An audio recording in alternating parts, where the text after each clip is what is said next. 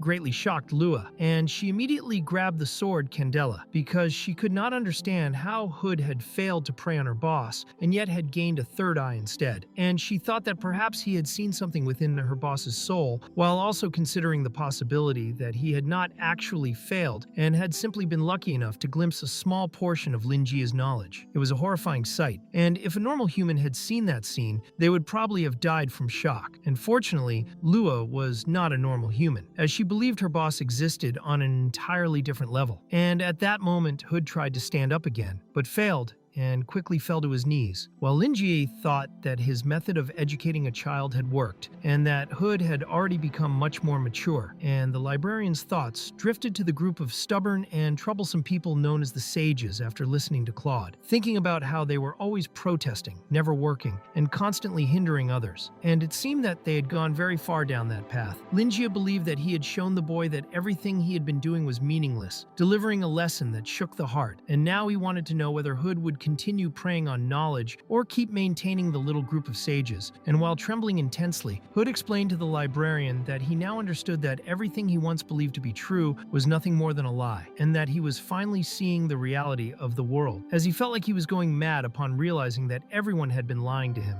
and that intelligence itself had become completely distorted. He was almost turning into a madman, believing that he had been completely wrong, and that everything he had done was nothing but a chain of mistakes. And even though Linjie could see that the boy was on the verge of collapse, he felt that this kind of therapy was far more effective than he had expected, and he believed that he had saved yet another young boy who had been lost. And he wanted Hood to remember this and never again attempt something illegal and pointless, like what he had done by coming to the bookstore again. Invasion, theft, and the path of an outlaw were never correct, and as a human being, Hood should obey the law and be honest. And even if he only wanted to steal books, he should not continue taking what did not belong to him. And Hood fully understood this. So Linjie ordered Lua to bring a chair for Hood after he admitted his mistakes. And the librarian felt that the way Hood admitted his errors was perfect, and even saw potential in the boy. He was even willing to brainwash that child and turn him into a potential customer, which showed that Linjie truly was insane. And Lua quickly brought the chair, and the boy sat down, while Linjie thought that the boy was very young and had a bright future ahead of him, one in which he should learn to enjoy the joy of seeking new knowledge, because true fulfillment would only come if he achieved something through hard work. And Hood felt that the librarian's words made sense, since the sages believed they were nothing more than a coincidence. And the deeper they went into that belief, the worse it became. Hood now felt that he needed an even more solid foundation and a path that truly belonged only to him. And Linjie believed that by using his intelligence, the boy would create that unique path for himself. And he made it clear that he saw an absurd level of intelligence in the boy's decisions, also believing that intelligence was more important than knowledge, which surprised Hood. And Linjie explained that with knowledge, one could create new things, but with intelligence, one could create new knowledge, and Hood firmly decided that this idea would become his foundation. Linjie continued his speech, and the boy listened carefully. And Linjie talked so much that he even forgot his original objective, though he eventually made it clear to Hood that he would still need time to understand everything. And even so, he still demanded information about Robert, and Hood finally decided to tell everything he knew about Robert, explaining that Robert did not obtain a natural sample, and that there was a rumor saying he died because he was searching for something related to the history of the 2nd and 3rd centuries. But he went mad after discovering a forbidden secret, and because of that, he himself crossed over to the other world. And after his death, it was said that a few archaeologists also died after trying to understand the reason behind Robert's death. And because of this, no one else had the courage to search for information about that incident, as scholars became extremely frightened and did not want to deal with any materials or information related to it. And this fear continued to grow until a certain rumor began to spread. The plague of that story would eventually reappear in the current generation after tens of thousands of years. And in order to prevent fear from spreading even further, the Society of Truth decided to remove the archaeology division. And at that moment, Linjie realized that reality was far more cruel than he had imagined. And he also found it very strange that a specific line of research had caused so many consecutive deaths, while believing it was possible that within that part of history there was something capable of completely overturning the scholars' understanding, to the point where they could not accept it and would end up crossing over to the other world themselves. Hood also revealed that all the information had been sealed, including the handwritten notes from the first research related to ancient documents and articles, and among them, the most important reference book was said to be the one Robert read shortly before going mad, meaning that special authority was required to read it, and Hood gave the same name of the books that Linjie had seen in the research materials provided by Claude, which surprised the librarian because the information matched perfectly. Hood then made it clear to Linjie that he could bring that book if he wanted, showing that it would be very easy for him to do so. And he explained that the leader of the Society of Truth was his aunt, whose name was Maria, and since she was locked away at home handling her own affairs, she had given him freedom to borrow books. And Linjie asked the boy to do something that was within his capabilities. The others began to stand up in a dazed state, and Linjie completely forgot that Hood's companions were still tied up. So he asked his assistant to untie them and have Hood teach them a lesson. And they carried out the task, and soon after, Lua informed her boss that everything was finished, and Lin Jie then told her that she could go to sleep and that he would take care of things when the police arrived, as he still believed his assistant had beaten everyone,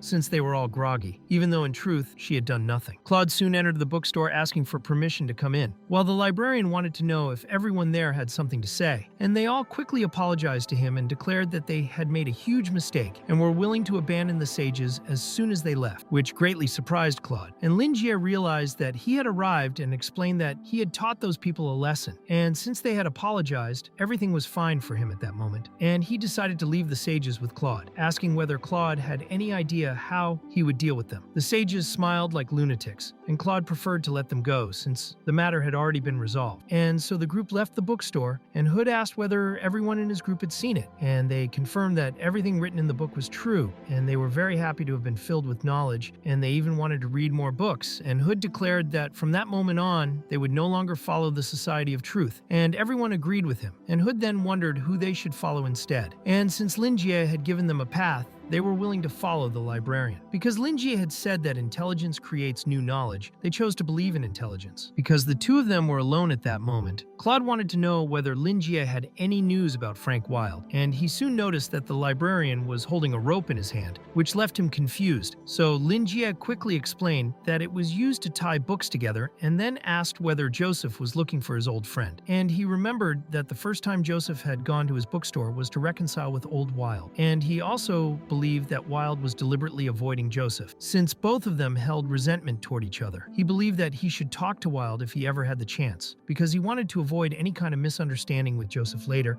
and Claude did not understand this, since no one had said that they were old friends, and in the end he explained that they still had not been able to locate old Wilde, and also said that they had managed to find some clues, because Frank Wilde had appeared in District 52 some time ago, but he stayed there only for a short period, and the librarian became a little thoughtful until he remembered that District 52 was where the second explosion mentioned in the news had happened. He remembered that the incident had occurred half a month earlier, and that the explosion that time was much worse than the gas leak incident. And the newspaper showed a lot of information about it, explaining that the terrorists had placed explosives in the sewers during heavy rain, which caused the ground to collapse. And the terrorists also attacked research organizations in the central area during the chaos, while the police were conducting a large-scale operation to investigate the case. And Frank had stayed in that area, which was a place where a normal person could not move around freely. And Lin Jie quickly realized that Claude was hiding something. He then began to believe that old Frank was related to the attack, and started to suspect that his client had joined a dark organization after what happened to Charles. So he explained to Claude that Frank had not visited him since the last time he returned the books, and Lin Jie did not feel good knowing that his client was heading down the wrong path, so he wanted to know whether Frank was connected to the District 52 incident, believing there was no need to hide it, and Claude confirmed it and felt relieved after saying it, as he could finally relax. The secret instrument tower suspected that the library was behind the White Wolves incident, but Claude believed there was no connection, and he also could not confirm the same about Frank, and he also recalled the time when he was with his teacher, who showed him the altar that the White Wolves had built, which was part of the investigation, and he was going to examine the entire area to look for traces of Frank Wilde's ether. But Joseph believed that this was unnecessary, and threw several stones onto the ground. A green fire quickly rose up, revealing the remaining ether of Wilde, which was something Joseph found repulsive, and they now had confirmation that Frank had been there. And while they were analyzing the blood ritual that the hunters had carried out, Joseph sensed traces of Wilde within it. And since he had known Frank for a very long time, he was almost familiar with his tricks and magic, and Joseph became furious that Wilde had escaped once again. And with a heavy stomp, he destroyed the ground, insisting that Claude continue the investigation. Joseph only wanted to get his hands on Wilde and tear out his heart, and he was eager to meet Wilde again. And Claude understood that both of them were customers of the bookstore, with Wilde having come much earlier and even leaving a gift that was kept at the reception. And he thought that Lin Jie would not help them deal with Frank. And in the end, he only hoped that the librarian could provide some information. So he explained to Lin Jie that Joseph was trying to hunt down Wilde, and he hoped for Lin Jie's cooperation, saying that they were even willing to pay for the information. Lin Jie immediately became very worried, realizing that his client had truly become a suspect in the incident, and he could not imagine what Frank would do to escape from this situation. But he clarified that he would do his best. And he also had something he wanted to understand, because Claude had mentioned that that the communication device of the Blood Festival had become active again, so he wanted to know whether Claude was in charge of the pursuit, and Claude confirmed this, explaining that the organization had been around for a long time but always acted in secrecy and with long intervals between its actions. The members in hierarchy were loosely scattered, and documents related to them could be traced back several decades, and they had only recently resumed their activities while the investigation was ongoing. And Linji realized that a criminal organization capable of making the Central Police run in circles for decades must truly possess vast resources. And he also told Claude that Frank had once mentioned that he had been tempted by an invitation to join the Blood Festival, but he also clarified that he had persuaded his client to give up on that idea, although at that moment he was starting to believe that the old man had not listened to his advice. In the end, Frank had also mentioned that he planned to go to some kind of gathering recently, and Linjie believed that he was referring to a meeting with that organization. And Claude was deeply shocked, since he had never imagined that a high-level dark sorcerer had been invited to participate in the Blood Festival, and that revelation completely changed the direction of things for Claude, who began to believe that Frank had completely ignored Linji's warnings. He did not expect that someone like Old Wild would even consider the possibility of joining the Blood Festival, and if Wild had truly joined, Claude already anticipated that the Blood Festival would take action once again, so the tower needed to intensify its investigation. And he made it clear to Linjie that his advice was extremely important to the operation, thanking him for everything, and Claude felt embarrassed and thought that the librarian was very friendly. Now he believed that, because of the Blood Festival, the only thing he could be was cautious, since it was an organization with a long history of activity in Noken, and they recruited new members through a specific method in which clients assigned missions and tasks to members, along with rewards.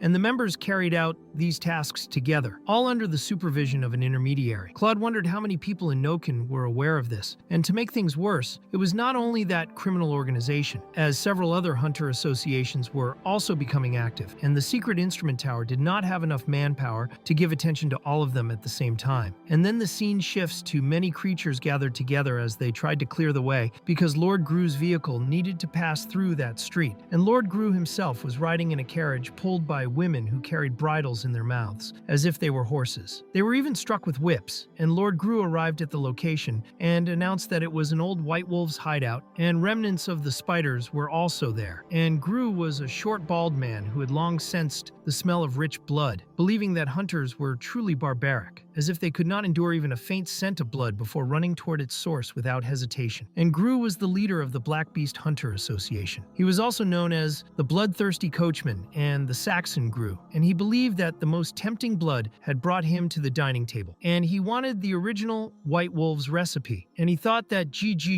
and the rest of the spiders were exceptional, because they had managed to take over the White Wolf's territory and escape intense hunts 3 times. And he also believed that Ji had some kind of mentor assisting her, but he thought that this time she would not escape, since this would be his 4th attack, and also the last. Gru had learned that the Black Pearl he had taken from Helix had also been taken by her, and he was determined to recover it, and his subordinates were very cooperative and only wanted to hear his orders. But Gru believed that everyone needed to remain calm, as he had gathered the Black Beasts and the Great Sharks and explained that many smaller associations would push the front lines and cause chaos, with each group responsible for its own survival, and he assigned roles to everyone present. One man tried to destabilize the group's morale, claiming that they would do everything for nothing if the Great Sharks managed to obtain the original recipe, and with a slingshot, Gru blew that man's head apart, making it clear that he did not need to be reminded of that, and showing that he had already considered such situations. And in any case, he had prepared a surprise for everyone, believing that to survive in this world for so long, skills were important, and connections also played their part. To win the final battle, Gru had asked for help from an old friend, and he believed that with that old friend's help, Jishu and anyone else would amount to nothing. And he then introduced Burton to everyone, and Burton quickly greeted them all, after which the scene shifts to multiple explosions, and Max warned everyone not to stay in battle for too long, and to retreat immediately once they made contact with the enemy, making it clear that their lives were the top priority. Everyone followed him as they moved through the enemy formation to find the leader, and Rosatiro was exhausted because she had not slept well, and she was beside Virgil, who believed they had no choice but to fight and grow stronger to survive and increase their chances of staying alive, since they possessed the original recipe and many hunters were chasing them, and by winning that battle they would also prove the worth of the spiders. Yet he panicked, just thinking that he might die in that fight. Rosatiro thought that Virgil should borrow Max's eye patch, but but Max immediately made it clear that he would not lend it and told them to stay alert to their surroundings, since they were still in enemy territory, until Max was suddenly confronted by a chubby man with a psychopathic expression who appeared right in front of him. And the chubby man was strange and had a pill embedded in his head, and he was there to crush the brains of any spider member he found. And Max prepared to defend himself, but a giant man appeared and grabbed the chubby man's arm, making it clear that he was going too far. Before the chubby man could realize who that person was, his head was crushed, and the giant then asked whether the three spiders were all right, explaining that the boss had sent him to fetch them, since the other squads had already met up, and suddenly many more enemies appeared behind them, as this was the Great Shark Group, which demanded that they hand over the original recipe and promised them a painless death. But the giant was clearly not very willing to comply, and so he wanted the Great Shark Group to move quickly, and they continued advancing toward the members of the spider organization as they prepared their spells, when suddenly a woman appeared and summoned many skeletons, leaving the Great Shark Group unable to move and completely confused about what was happening. And the woman asked whether they liked the surprise she had prepared, telling them to properly appreciate her dark magic, explaining that she had used necromancy, a spell called Bone Spirit, and making it clear that she had not even reached Murphy's level yet. The woman, who had cat-like ears, also made it clear that she would not allow them to attack her skeletons, and that she would kill everyone in the Great Shark Group. So she cast another spell that forced them all to kill themselves at the same time, and they were unable to move while desperately struggling to resist death, until one Great Shark member thought that the necromancer woman belonged to the Black Beast Group, and body parts began flying everywhere, and even the Great Shark Girl ended up losing her head. The battle ended in the blink of an eye, and the necromancer exchanged greetings with the giant man who had saved the spider group earlier, as he was a former solo hunter known as Iron Fist, and his name was Fierce, who had now joined the spiders, while the girl was a former Black Beast witch who had also joined the spiders, known as Black Pearl, and her name was Farlin Drew, and Fierce simply wanted her to focus on the mission, while Max, Virgil, and Rosatiro could not understand the interaction between the two of them. In the end, they still thanked both of them for saving their lives, and Farlin approached Rosatiro and began gently patting her head, clearly wanting to take Rosatiro home with her. And Fierce quickly ruined the moment, since Rosatiro was clearly enjoying Farlin's invitation, and Farlin then warned that the Great Shark Group would return again, and that she would use her remaining ether just to prepare a special gift for them, while Max felt tense around those two, as they behaved in a very strange way. Even so, he also felt confident, because the Witch and Fierce were truly very strong and were comparable to Helix from 2 years ago, and he believed that they would truly become an organization capable of dominating Noken, and they continued moving forward, as the scene shifted to members of the Great Shark Group who could not believe that the spider organization possessed such a monster, as an ancient undead bone spirit called the Diachronic Skeleton Calamity stood before them, which was clearly the gift Farlene had mentioned. To make things worse, Farlin's monster could fly, making the situation even more difficult for the Great Shark members as they tried to devise strategies to deal with it. And one of them, who was badly injured,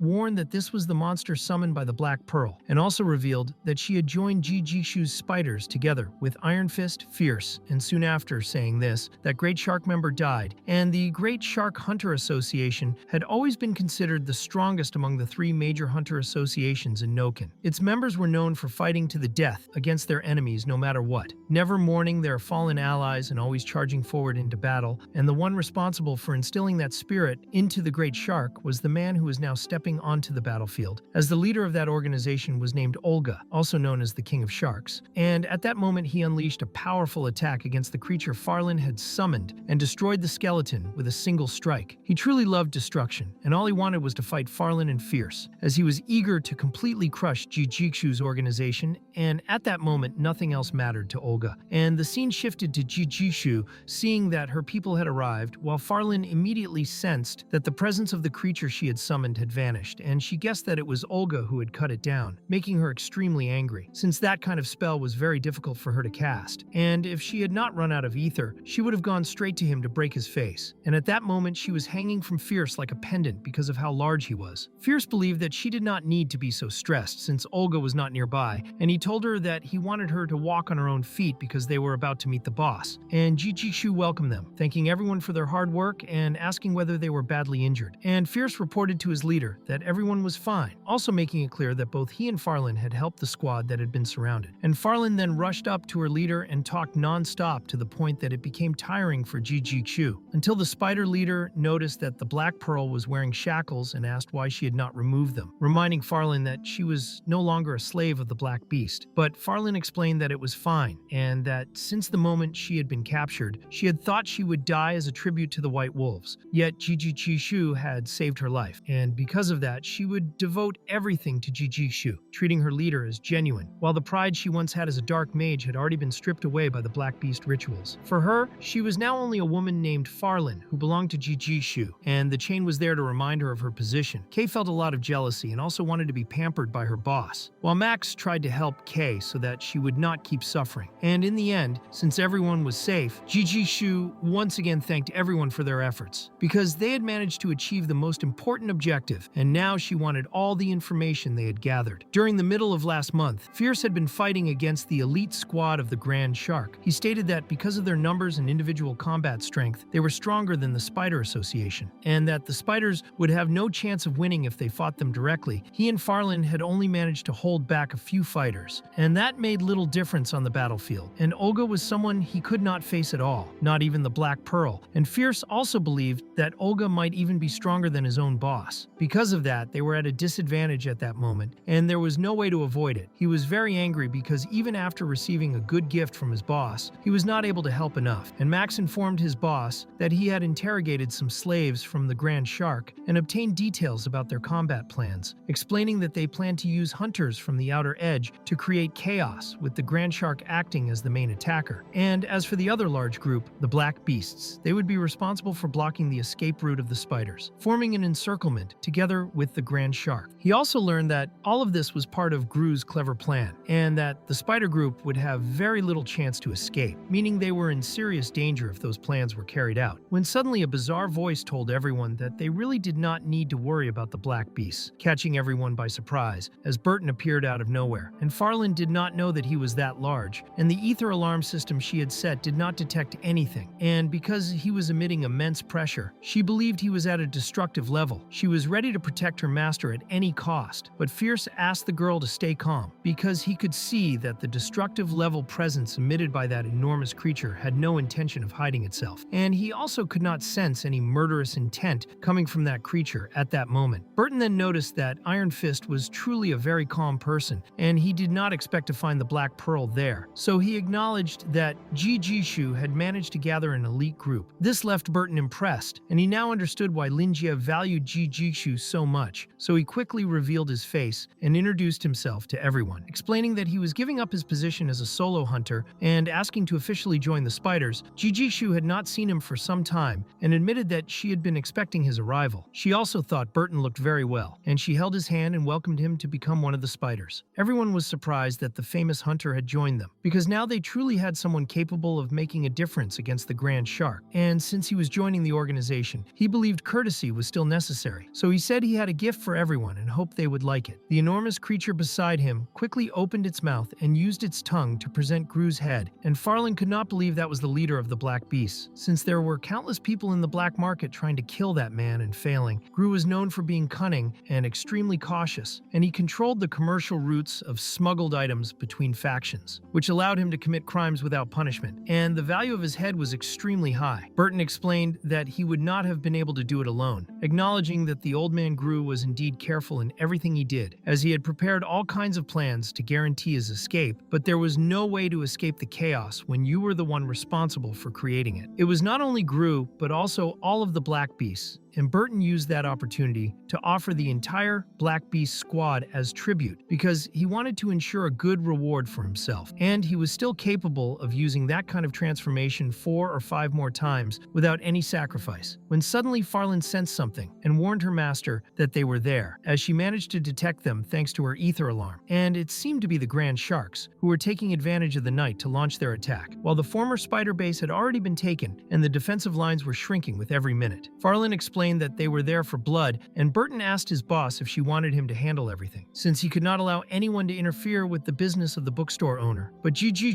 told him not to worry, because she had already prepared everything and the time had come. So she summoned some of them and ordered them to make sure all spider members were at a safe distance, and then begin luring the enemies. She wanted her people to let the enemies come, because she intended to fulfill the promise she had made to the bookstore owner, and that night would become an unforgettable nightmare for the intruders. And she simply stood there with the rose wrapping around her body, leaving Burton completely shocked, because that was the seed of desire. And he never imagined that the librarian would give something like that to his boss. And at that moment, he understood why she was so confident, as he himself had a deep trauma related to that rose and did not even like to look at it. In the end, Burton understood that Jijishu was only pretending to be surrounded, and he began to tremble when he realized that the real battle was starting there. While Olga was not foolish and found the calmness of that place very strange, because there should have been spider members running around, and everyone in his group was confident that they would roast the spiders, until suddenly a tremor happened, and the rose burst out of the ground, leaving Olga extremely shocked as he tried to understand what the hell was standing in front of him. The rose, which had already become a carnivorous plant, released such immense pressure that all members of the Grand Shark group began to tremble, and the plant started to wrap itself around their bodies and squeeze them tightly, reaching the point where some of them exploded from the pressure, while Olga watched the members of his group being killed and could not move at all, unable to understand why his body would not respond, even though he felt that he should jump at that monster and slice it apart. The bald man believed that nothing could ever scare him, and he felt furious when he realized that in all his previous battles, it was always his enemies who feared him. And that feeling he had now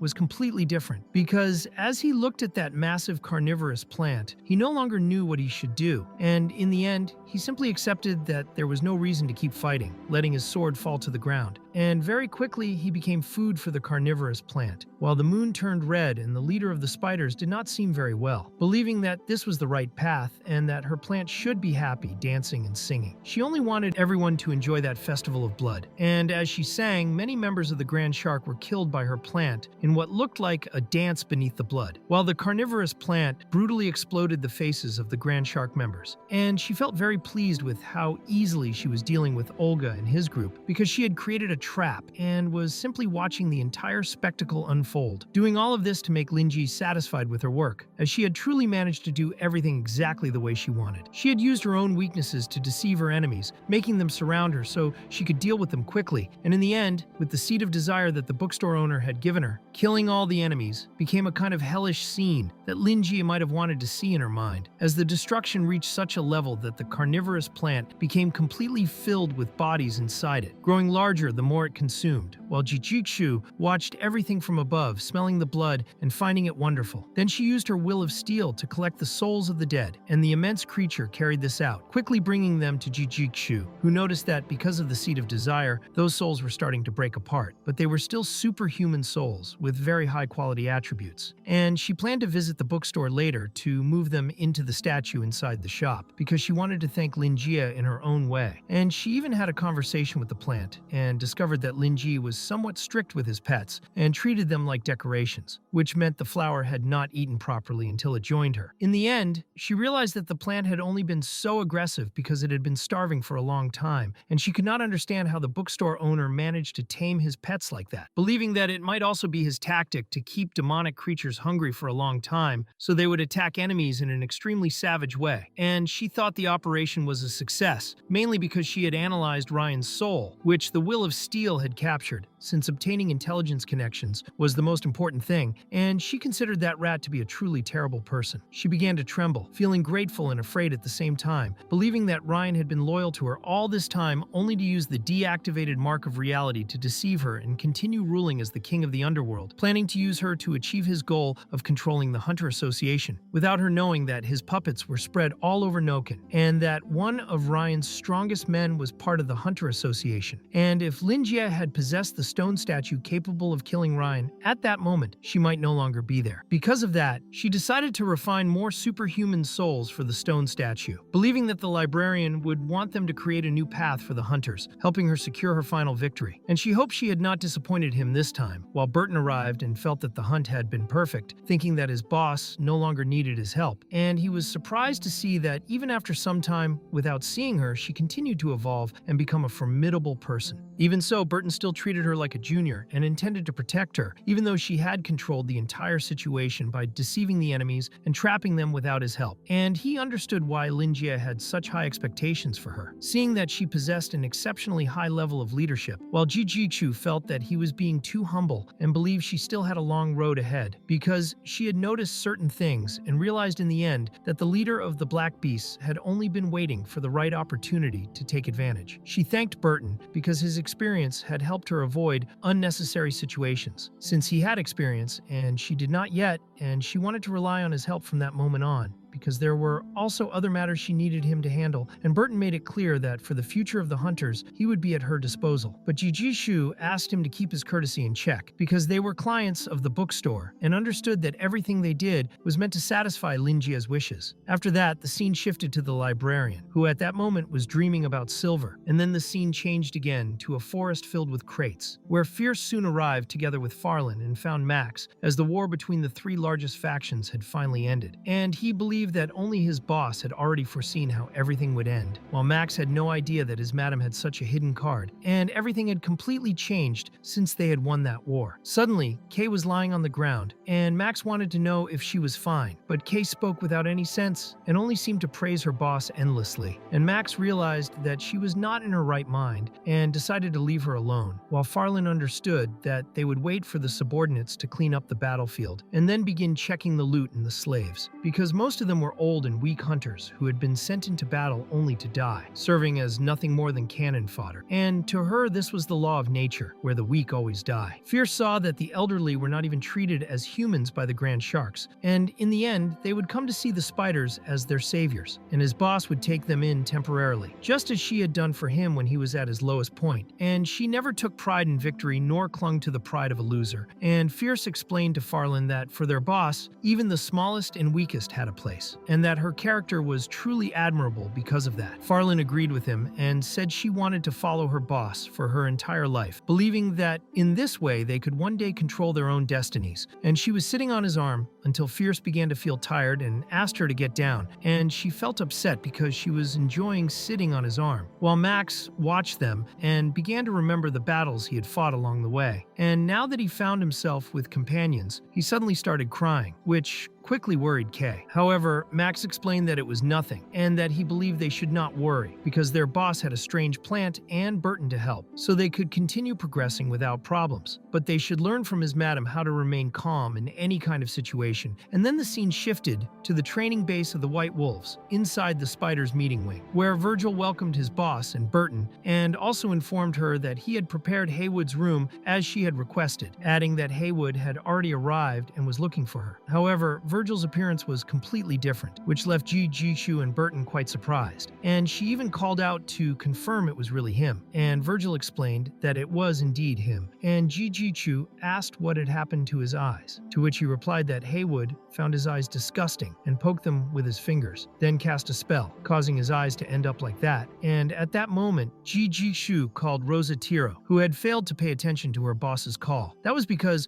Rosatiro thought Virgil looked very handsome, and completely lost her focus, becoming embarrassed and asking Virgil not to look at her, while the poor man did not understand what was happening and thought that Rosatiro had suddenly started to hate him. And then Jijichu asked Burton to go with her to Haywood's room and told the hunter not to worry, because he was also a guest of her father and was extremely loyal to the low resources, meaning he was not an outsider. Burton followed his madam, and Haywood was sitting in an armchair and decided to taste the tea, but the big problem was the tea tasted terrible, and he did not expect that Jijishu, who was born into nobility, would receive a guest in such a way, though he thought he should overlook it, since her father had invested a considerable amount, and he would have to endure it for the moment, until Jijishu appeared and apologized for the delay, and she could see that he was not very pleased with being her temporary guest. She made it clear that it was the best she could offer him, and Haywood smiled at her and tried to explain that he had heard she was looking for him to make a mark of loyalty, while at the same time thinking that she might be making fun of him. But he chose to let it go to avoid problems with her father, and Jijishu confirmed confirmed what he had said, but explained that in truth, she wanted him to place the mark on himself. Haywood was terrified and immediately dropped the cup, trying to understand what the hell she wanted with that, and he questioned whether this was her way of testing his loyalty to her family, considering it an insult because she was challenging a dark mage, and he went on to belittle her family as low and ignorant, saying that even with great wealth she still looked like a peasant who used cheap tricks to provoke a noble. He made it very clear that even if he was hired by her family, they were still on different levels and that would not change. Not even her father had the courage to treat him that way. He wanted her to stop thinking too highly of herself, and quickly he stood up, declaring that he would leave and report to her father what had happened. He thought it would be better if she found a proper excuse and begged for forgiveness. He was also willing to increase his payment after what happened there, and while he turned his back on her, Jijishu wanted to know if he was done. Burton suddenly appeared and placed a blade on Haywood's neck. The old Haywood was surprised because he had not noticed Burton's presence at all. He immediately cried for help, but Burton explained that the shadowy thing he had brought to save himself was useless because he was already dead. Burton had indeed killed a girl and thought Haywood was foolish for using someone like her to try to save himself, a girl he considered an amateur assassin. Burton also disliked the opinions Haywood had expressed about the hunters. Jijishu believed that everything Haywood said came from his heart, and must have been frustrating for him to serve the peasants, as he had said. She noted that the old man was lucky because he was finally free from them, but she questioned whether Haywood wanted his reputation or his life. Burton quickly pressured Haywood, who immediately apologized to Jijishu for his rude words and begged not to be hurt, explaining that he had served her and her family for many years and wanted a chance. Jijishu then wanted to understand how Haywood's loyalty mark suddenly became useless, and that was when Haywood believed it was the end for him. He thought her family already knew about his method to deactivate the loyalty mark, so he decided to tell the truth, begging for mercy. Desperately, he explained that it was the ash market, and he had become ambitious when the ash market promised a secret trade and a safe negotiator. He remembered the chest full of coins he had received. The fat man explained that someone was willing to buy his method to deactivate the loyalty mark. The fat man also emphasized that their negotiation was safe and protected, and they would screen the negotiators to ensure mutual security. Haywood thought that person had good judgment, but white mages cared about reputation and loyalty, so he wanted to know if the fat man thought he could buy his noble soul as a white mage. However, the fat man explained that the person was willing to pay more. Haywood quickly shook his hand, wanting to make the deal. He explained to the spider chief that he was offered a lot of money, but he wanted her to believe that only she and her father could be his masters, declaring that he would be 100% loyal from that moment. Jijishu wanted to know who had made the deal with the old man. Haywood wanted to know if she would let him go if he told her, and in the end, he explained that the person was cautious and did not know his real name. With Haywood worried, he decided to investigate and could only find limited information. The mysterious person was from the Chapman family. Jijishu told Burton that he could take Haywood, who became desperate and explained that he could be useful, asking not to be killed. While Jijishu thought about the Chapman family, the pieces were falling into place. Max had received information about the ash market and was going to send people to the library before this, and now she realized that everything had been planned. They were planting betrayal right beside her. Fortunately, Lin Jie had warned her. She realized that damage had been done to the low resources and that someone had even approached the library owner. Jijishu was worried because even if she found the spy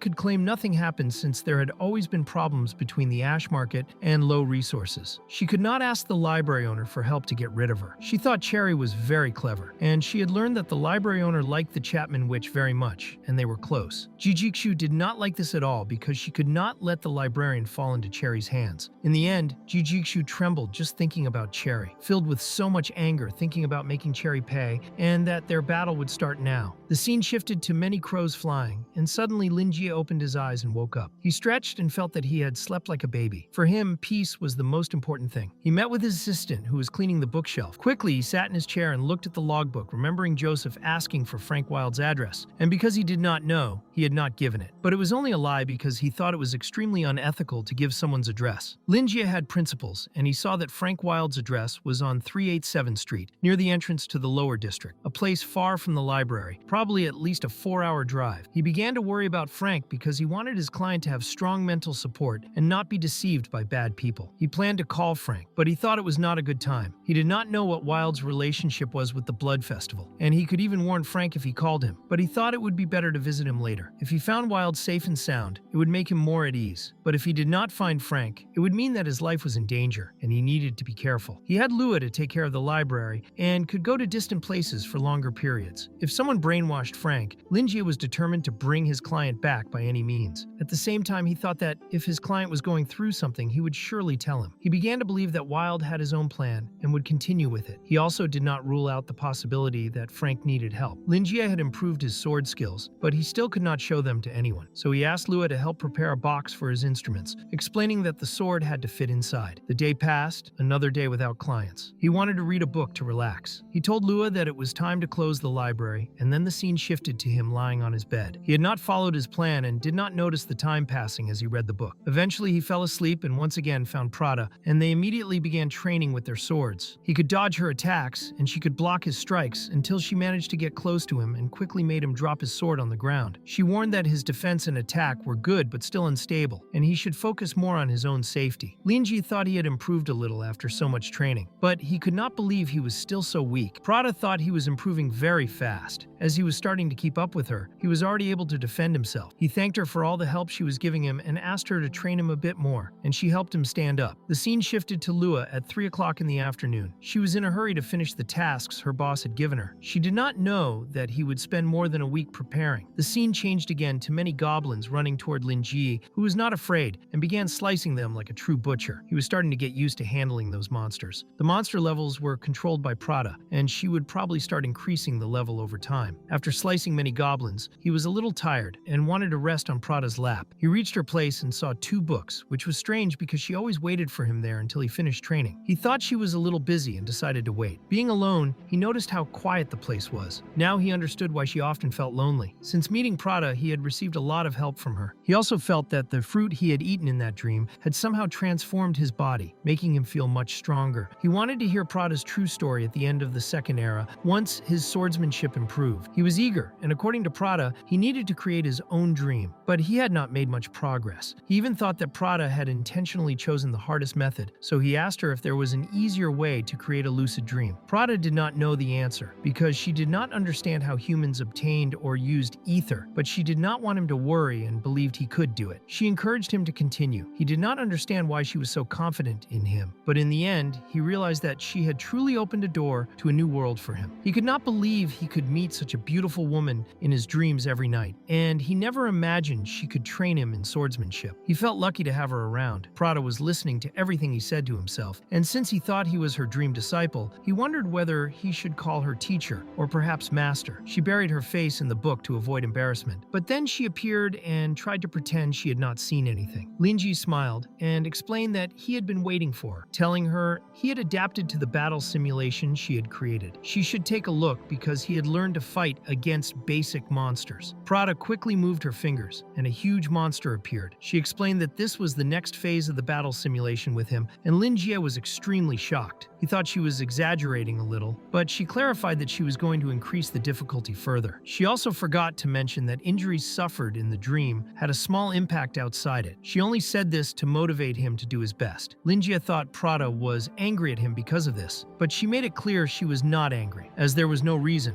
or maybe he had said something that could make her angry, which left Linjie terrified. As Prada left, leaving him to face the challenge, the librarian promised that he would do his best. He moved toward the enormous monster, keeping in mind that he needed to be careful with his words and actions so that Prada would never become angry. He trembled violently, waking up with his body soaked in sweat, realizing that he had survived, though feeling intense pain. His muscles were not very strong, and he managed to handle the creatures with basic attacks, only feeling exhausted because he had fought many of them. Suddenly, Lua opened the door to his room. He thought she had arrived at the right time. She said she was not feeling well and that the shop would not open because of it. Lua seemed confused, and Linjie remembered the creatures he had defeated and the cozy lap of Prada. He held all these experiences in his mind and could not believe he had succeeded. Prada congratulated him, explaining that he had successfully built the prototype of his world, which was his own primordial dream. A week later, Linjie got ready, even wearing a hat, prepared to search for Frank Wilde. He had trained a lot in swordsmanship and had built his dream world with Prada over the past days. Perhaps Lua thought he had been procrastinating and sleeping too much recently. He was aware that his assistant needed to prepare the instrument box as quickly as possible, and he was happy that she had forgiven him for making her work at night while he had done nothing. He told Lua to take care of the library and not to worry. She remembered the procedure in case a customer arrived. She needed to be persistent and kind to meet the customer's needs, making sure no one left empty-handed. Linji was pleased that she learned quickly. Leaving the library, he felt relieved that she could manage it while he went out without concern. He took his communicator, which had a kind of GPS. Looking at the distance, it was impossible to walk, so he decided to take a bus. Suddenly, he was startled as the little black creature appeared right in front of him. The black creature wanted him to follow a specific path. Linjie realized that it led him to a teleport portal. He was grateful, but at the same time thought that the black creature had appeared frequently lately, perhaps because his recent actions had pleased it. He had not publicized his deeds recently, but remembered that in these days he had taught Hood and his group a lesson to take a better path in life, and had also saved Father Vincent from addiction. He began to think that the black creature agreed with his recent decisions, and it would be wise to invest more in them. Walking forward, he arrived at the place and knocked on the door. Inside, the room indeed had Frank Wilde's appearance. Frank was performing a ritual, now in the third round. He wanted to use reverse engineering to create a true group of the Celestial Garden capable of controlling space. Linjie was puzzled by the blood marked with the Celestial Garden number on Helix's body. Frank seemed eager to create a destructive dream beast with his pet, and suddenly Linjie heard knocking at the door. He could not sense any ether movement and wondered who could appear without leaving a trace. It was the librarian,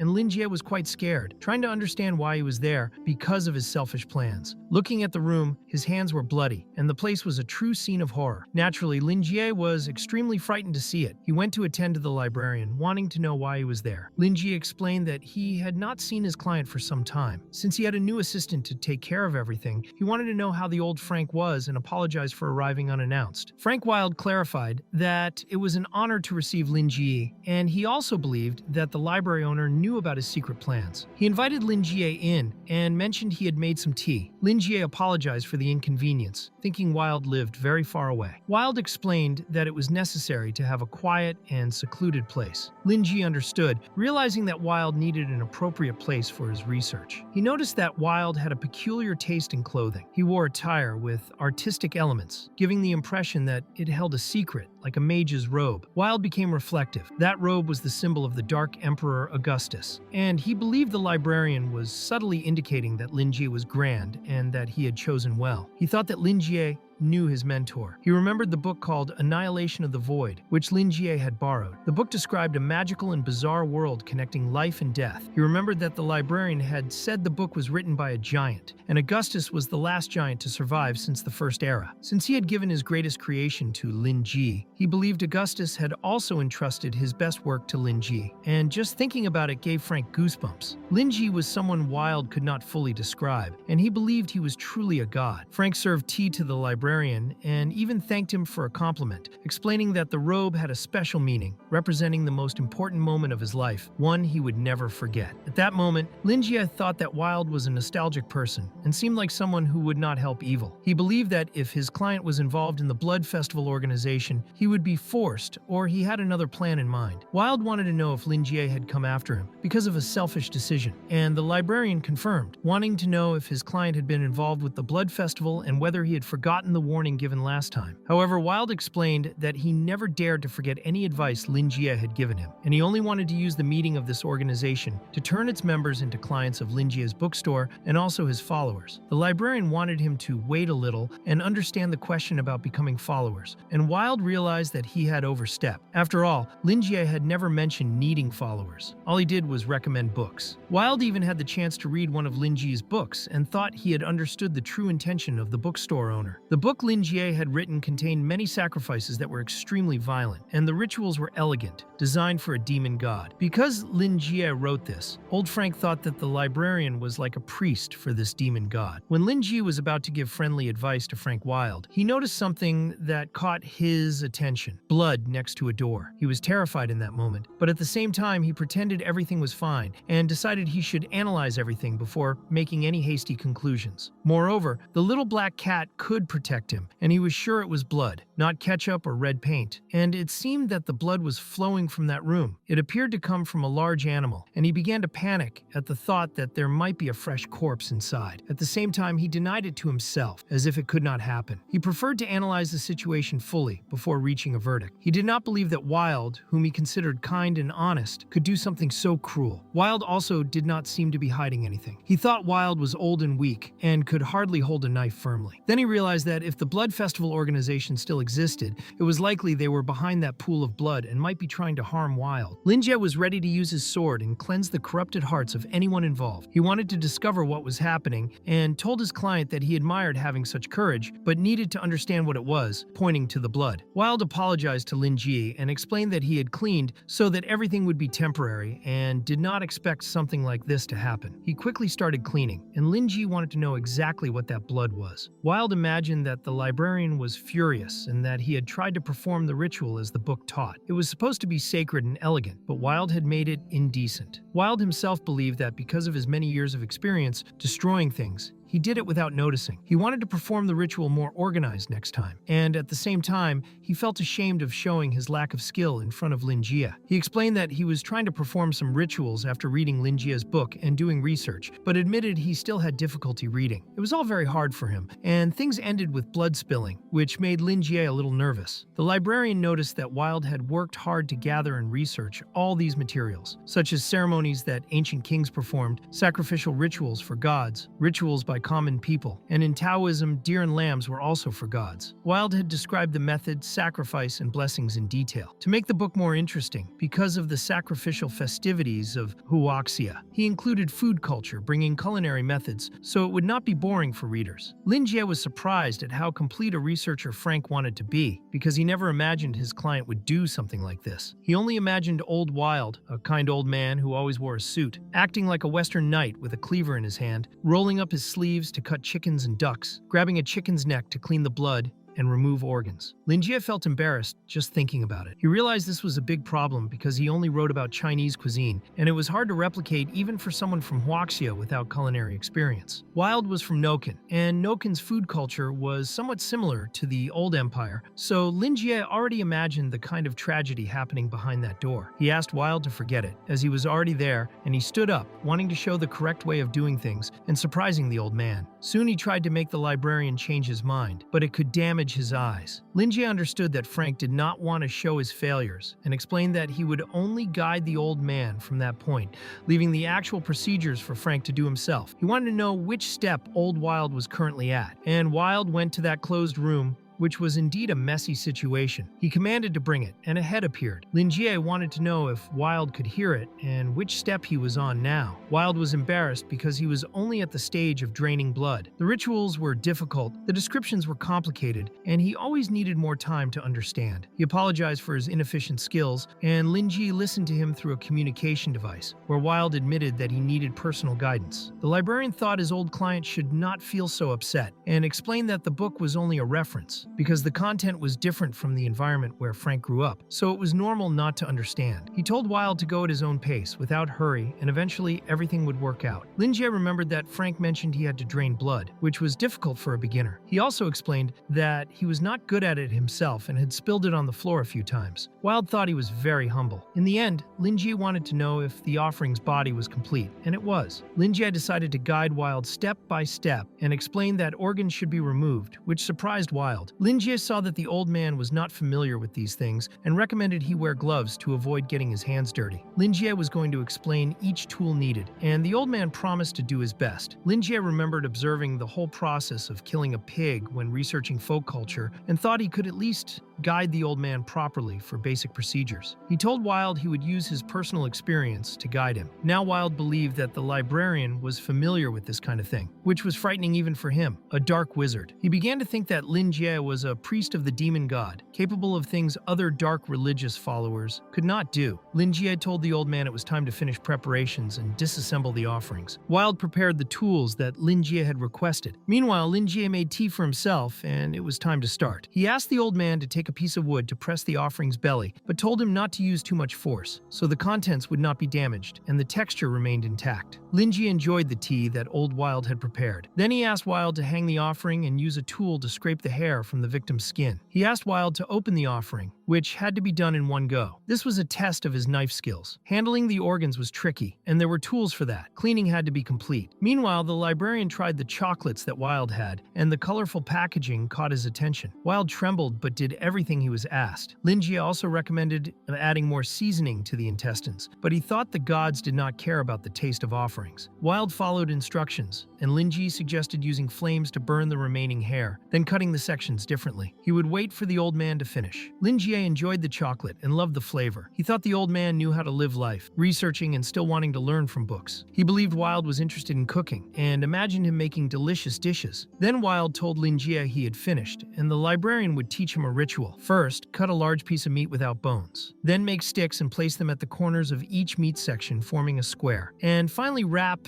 the offering's intestines around them like a rope. Wild was frightened and wanted to know the purpose of the ritual. Lin Jie explained that it aimed to bring good luck to others, so they would have a successful life. Wild was very scared. Lin Jie reminded him that the ritual had been passed down in the city by Luxun, a renowned writer. In the end, Lin Jie thought he should recommend more of his books to clients in the future. Wild found everything very interesting, and noticed that the librarian treated the offerings in a distorted way, almost like a toy. He felt as if a door to a new world had opened before him. Meanwhile, the librarian enjoyed the sweets the old man had left, truly loving them. He thought about how much his client was interested in cooking and found the unique cultures fascinating. For Lin Jie, it was like trying to choose a chocolate without knowing the next flavor. In that vast ancient land, there were all kinds of mysterious cultures and traditions waiting to be discovered. The librarian enjoyed researching popular cultures, and even if Wild did not understand the deeper meaning, as long as he was interested, Lin Jie was willing to explain patiently, such as why chopsticks had to be used to handle the meat. He believed that a person from Noken would not fully understand this, so he transformed them into wooden sticks. Meanwhile, Wild wanted the creature to appear, and suddenly a creature emerged. The old man thought it was a bit hasty, but the quality was there. In the end, all the ingredients were cleaned and disassembled, so he could perform the final ritual. He wanted to do it with elegance because the bookstore owner was guiding him. Suddenly, a loud noise caught Lin Jie's attention, but he thought it was just kitchen sounds, and continued eating the sweets, trusting Wild completely. Then the old man told Lin Jie that he was almost finished, forgetting to ask if his offering was ready. Frank Wild was smiling when suddenly a portal opened right in front of him, and things started to appear. Wild was very excited, thinking that everything was now well prepared. He began to understand the meaning behind the ritual. What he saw seemed to go beyond heaven and earth. The ritual was grand, and it was no wonder it could improve luck. In the end, Lin Jie felt relaxed hearing from his client that he had completed it. Lin Jie wanted to know if the old man had collected the blood drained from the offering. Wild had done it, but could not collect it completely because some spilled on the floor. Lin Jie taught the old man a small trick. Add some water and salt to the blood and wait for it to condense. Then he could cook and freeze the blood, allowing it to be used as an offering later. Wild could not imagine there was such a convenient method to store blood and began to tremble. Dark wizards always had to gather ingredients and materials on site whenever they wanted to perform a sacrificial invocation. It was a dangerous method, and they were exposed to all kinds of risks. Wild did not understand why no wizard had thought of this better method and considered all others in his class foolish. Suddenly, energy began to flow from the portal he opened, going directly to the remaining parts of the helix, tearing them away and turning it completely into a skeleton. A gigantic skeleton devoured the helix entirely, and the sacrificial ritual began there. Wild saw that the wolf of the celestial garden was already starting to take shape. He believed that the ritual Lin Jie had taught was the most stable and efficient. He used Murphy's coffin as the main altar, and the reincarnation effect made the ritual simpler and more effective. He also used methods to take control over the helix. He made several offerings, and all of them strengthened the product's power and control in every way, which he found brilliant. Wild felt something so beautiful that he could not even express his feelings. The librarian's guidance was completely correct for him, which made the old man very excited. Everything he had done before had been rough, and now it had practically changed from water to wine. This was the true sacrifice. Then a being emerged in the midst of the blood and began observing Frank Wild. Suddenly, the silhouette of that girl began to take shape, and she announced that she was approaching the target, who was Frank Wild. And she informed everyone with her that he was performing an unknown sacrificial ritual. Their commander did not want her to leave any traces, and they noticed that Wild was communicating with someone they thought was a commoner, referring to the librarian. They decided not to deal with him because he was not part of their mission. The girl in front declared that she could complete the mission calmly. The army was composed entirely of girls, and the commander explained that everyone should forget their names, and each would receive an identification code. From that moment on, they were elite assassins of an organization, and the purpose of their lives was to be a tool. They had no right to know the organization's name. All they needed to know was the symbol of the organization in the depths of their hearts and remain loyal to that symbol. All of those girls had undergone all kinds of cruel training over the past years. Their bodies were modified to become a type of shadow, and the leader, who was a monstrous figure, wanted to know if they harbored any hatred toward the organization. But all the girls had been brainwashed and felt only gratitude. The leader was very pleased with the results, and what mattered was the path they were following. That mysterious organization was against strong superhumans. To them, superhumans were mere commoners. Furthermore, the organization treated the whole world as a challenge and told all members that the purpose of life was to be included in the organization. Everyone began to feel excitement for the organization. The scene then shifted to several girls inside capsules, donating blood, while scientists observed them. They trembled greatly during the process.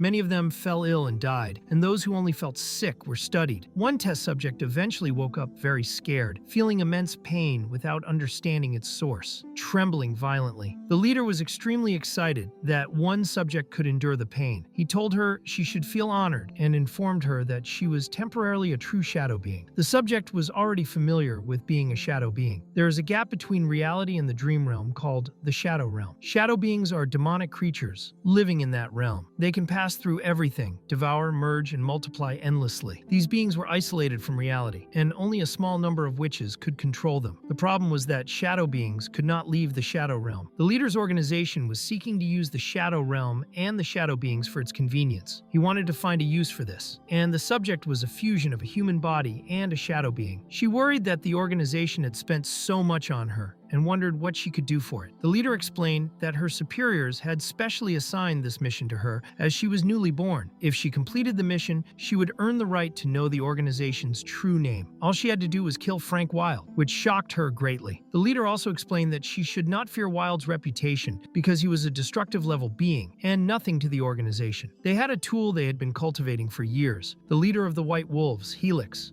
who had been killed by Wild. They were seeking revenge for disrupting the organization's plans. The leader explained that Helix was supposed to summon a dream beast using the mirror egg, which was crucial for the organization. In the end, the dream beast would devour other organizations, but Helix had been killed by Frank Wild, at least according to what the mysterious organization knew. His body had disappeared, and they knew the Spider Group had taken control. The years of preparation were destroyed in minutes. The organization believed Wild was under someone else's command, and they intended to find that person, but they wanted to eliminate Wild first. The leader, a ghostly figure, wanted the subject to enter reality because she was capable, which would allow her to kill Wild. The strange man explained that she would feel a pain like being split in half when returning to the shadow realm, treating her pain as insignificant, all for the organization to achieve its great goal. The leader transplanted his right eye into her and connected the neurons of his eye to her brain so they could share the same mental structure. This meant he would be effectively present during her mission. Anyone who tried to interfere with the organization's plans deserved to die. She would use the calamity tone on Wild, causing him a pain he had never felt before, and he would die. The leader was excited to see this, which was why he placed his eye on her. The subject felt honored and promised to complete her mission, no matter what. She felt disgusted seeing what Wild was doing, preparing for the worst, which was far more extreme than she expected. She had no idea that he could be so cruel, performing a ritual, and Wild dispersed all that filth while seeming very happy. He believed this was the expected result of the legendary spell that had existed since the legendary era. He had spent a lot of money to obtain this enchantment from the White Wizard's disciple, and he needed to appear presentable to speak with the librarian. He realized he had kept Linjie waiting for a long time and went to to where his visitor was. The perfect test subject of the Shadow Organization did not expect him to be so cruel, and in the end, what mattered was that the organization could stop searching for Helix. They saw that Wild was using Helix's body as a sacrificial tool to summon an unknown being. Now, his presence was far above the normal destructive level, and the leader, observing through his eye, saw that the recording of that location was complete. The organization would later send someone to recover the summoning, and the subject had to focus on assassinating Wild. Wild was sitting with Lin Jie when the Shadow approached him. He apologized to Lin Jie, who thought it was nonsense and wanted to know how the ritual went. Wild explained that everything had succeeded thanks to the librarian and thanked him for his guidance, promising to spread knowledge of the librarian's work because he believed the book was the definition of a perfect work. The Shadow appeared at the edge of the teacup. The subject felt happy because she was pouring poison into that cup. The poison was the calamity tone, considered a nightmare for sorcerers. Now the leader only wanted to sit and witness the old man's suffering after drinking the poisoned tea. The mission was nearly complete in the eyes of the Shadow Organization. Lin Jie hoped his client would not be so extreme or formal, but he noticed something and wanted to know if the old man wanted to return to the Blood Festival. Wild was taken by surprise and did not know what to say. Lin Jie, who was very dangerous, picked up a coin. He realized he had obtained a fate coin, with one side representing luck and the other misfortune. He intended to use it as a reading of fortune if things went wrong. He hoped his client would give up the idea. Wild was very surprised to see that Lin Jie carried the legendary fate coin. Quickly, Lin Jie flipped the coin into the air and it began to spin. The old man panicked. The Shadow Organization's subject became very scared, wondering what it was. She noticed that the coin had an eye and stared directly at her. She felt a strange sensation, as if a hand with immense strength was gripping her, creating an overwhelming pressure. She thought she needed to escape immediately because enormous danger was approaching. The coin struck the edge of the teacup and broke it right where the Shadow was. It seemed almost explosive. The Shadow, immersed in the tea, began to be destroyed. The subject, Deborah, was completely destroyed because she was not a true shadow being. As a hybrid being,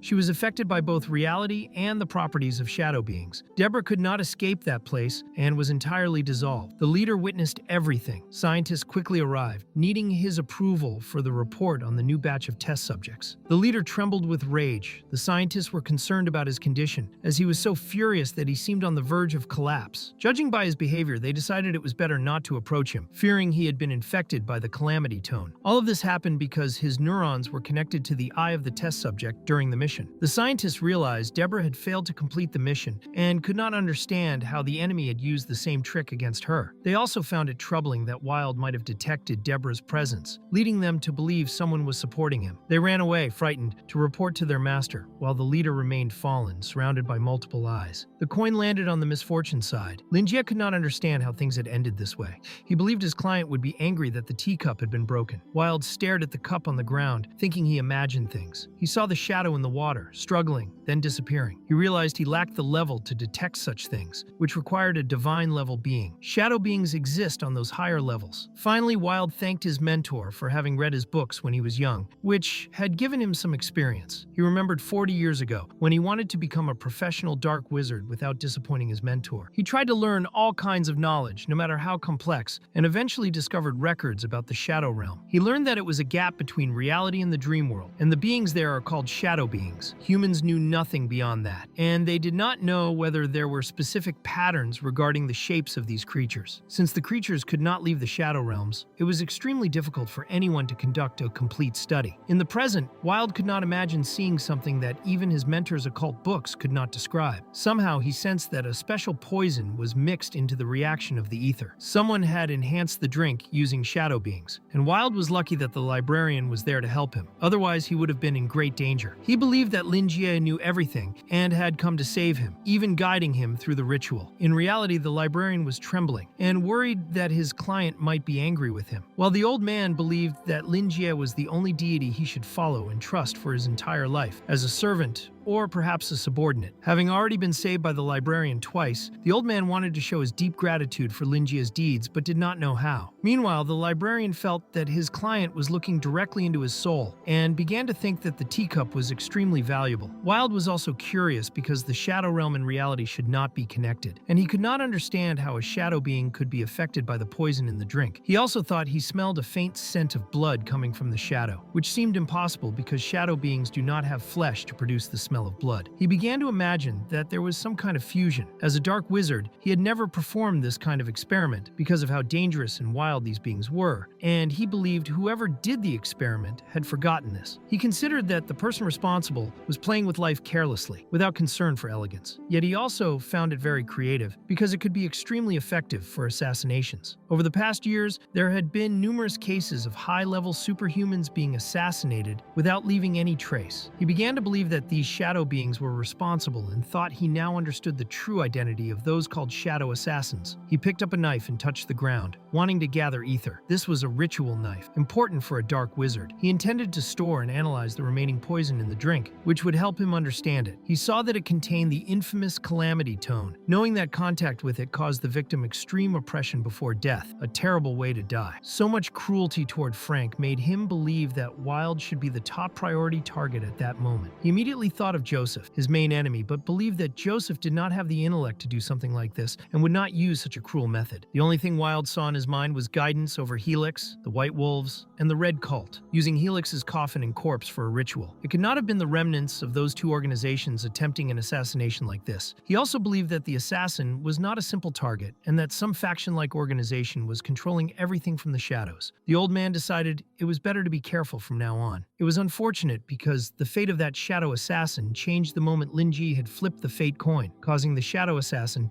to lose consciousness. Wilde thought he could capture the shadow assassin and interrogate him, but also considered that the librarian might find it unnecessary, believing he was in control of the whole situation. Lin Jie remained desperate. He had not imagined that the coin he flipped would hit the teacup. He only wanted it to land on misfortune so he could ask his client not to act, but everything went completely out of control. The more he thought, the more desperate he became. Looking at his client, he could see that Wilde was still angry. He tried to explain, clarifying that it was just an accident. In the end, he picked up his coin and asked his client to forget about it. He was willing to try again. Before flipping the coin, he informed the old man that his friend Joseph had found traces of him in District 52 and was looking for him. He wanted to know if Wilde still intended to avoid his friend. Wilde explained that it was only a matter of time and that when the right moment came, he could reveal everything Joseph had done to him years ago. Lin Jie began to believe that Wilde was still angry with Joseph. The main point was that he managed to change the subject and tried to make his client reconsider. Being happy was the most important thing as a human. In the end, the old man did not think the librarian was wrong. He just wanted Joseph not to look for him, and he would not pursue Joseph either. Finally, Wilde understood that Lin Ji did not want to lose his client, and in the end, Joseph had given him the sword, which was used to summon Candela. Wilde was not the origin of this, but he believed that the Tower of the Secret Instrument could have discovered his tracks, and he thought he would find Joseph sooner or later. When Lin Ji was about to ask a question to his client, Wilde simply stomped his foot on the ground, giving the librarian a big scare, and then apologized to Lin Ji for making him wait so long. Now he wanted to show what he had achieved and promised not to disappoint Lin Ji. Lin Ji was obviously confused, and suddenly the scene changed. A bizarre creature appeared, which was a wolf with 4 eyes, and this wolf was fighting another creature. Lin Ji heard a wild sound behind the door, and he found it very strange. He got goosebumps just from hearing it, and wondered if his client had hidden some kind of beast on the other side of the door. Then the door opened, and a fluffy creature appeared. Lin Ji could not believe it. It was a husky, and the librarian was surprised that the dog emitted such an imposing aura. He observed every detail of the dog. Its mouth panted continuously, its thick tail kept moving, and its eyes were fixed, showing that the dog was a bit stubborn. It seemed that the husky wanted to demolish the place. Lin Ji thought this was great, because he could claim that it was the best among divine beasts. This husky was not normal. It was slightly larger than a common husky. It looked like a wolf and could obviously intimidate anyone. Lin Jie remembered that the dogs trained in Siberia were an ancient breed and resembled wolves. In many films, huskies were used to play the role of wolves. He then asked his client if this was the reward he had received from District 52. Wilde confirmed, and in the end, he believed the librarian was satisfied with his creation. Wilde thought the creature was extraordinary. He saw it as a dreamlike beast, very elegant, overflowing with strength, and having a very strong and concentrated spatial power, like a black hole containing enormous energy. Frank Wilde believed that this was the true wolf of the Garden of Heaven, a hunter of the dream realm, who usually hid in the past, relatively far from the present time, and was capable of moving freely through time and space. If it sensed something interesting, it would chase it until it caught its prey, and it was very persistent. Wilde thought this was his most successful creation and felt grateful for Lin Jie's guidance. He also noticed that the wolf of the Garden of Heaven was at the same level as him, but because it had just just been created, its powers were not yet at their maximum, and it needed to feed to reach its peak. Frank Wilde also needed to use his ether to make a spiritual contract with the wolf. He did not waste time and tried to form a contract with the wolf, making the wolf start serving him. During the process, the wolf began to tremble. Wilde wanted the wolf to recognize him as its master, linking their souls, and suddenly something happened. Wilde had just finished the enchantment, and the contract was successfully completed. Wilde began to suspect that the contract was going too well, and thought that the wolf might not be that strong. He also believed the reason was that Lin Jie was nearby. Seeing the wolf tremble, Frank thought the creature was terrified by the presence of the librarian. The dream beast, feared by many, was terrified of Lin Jie, and in the end, all the wolf wanted was to run away. But in reality, Lin Jie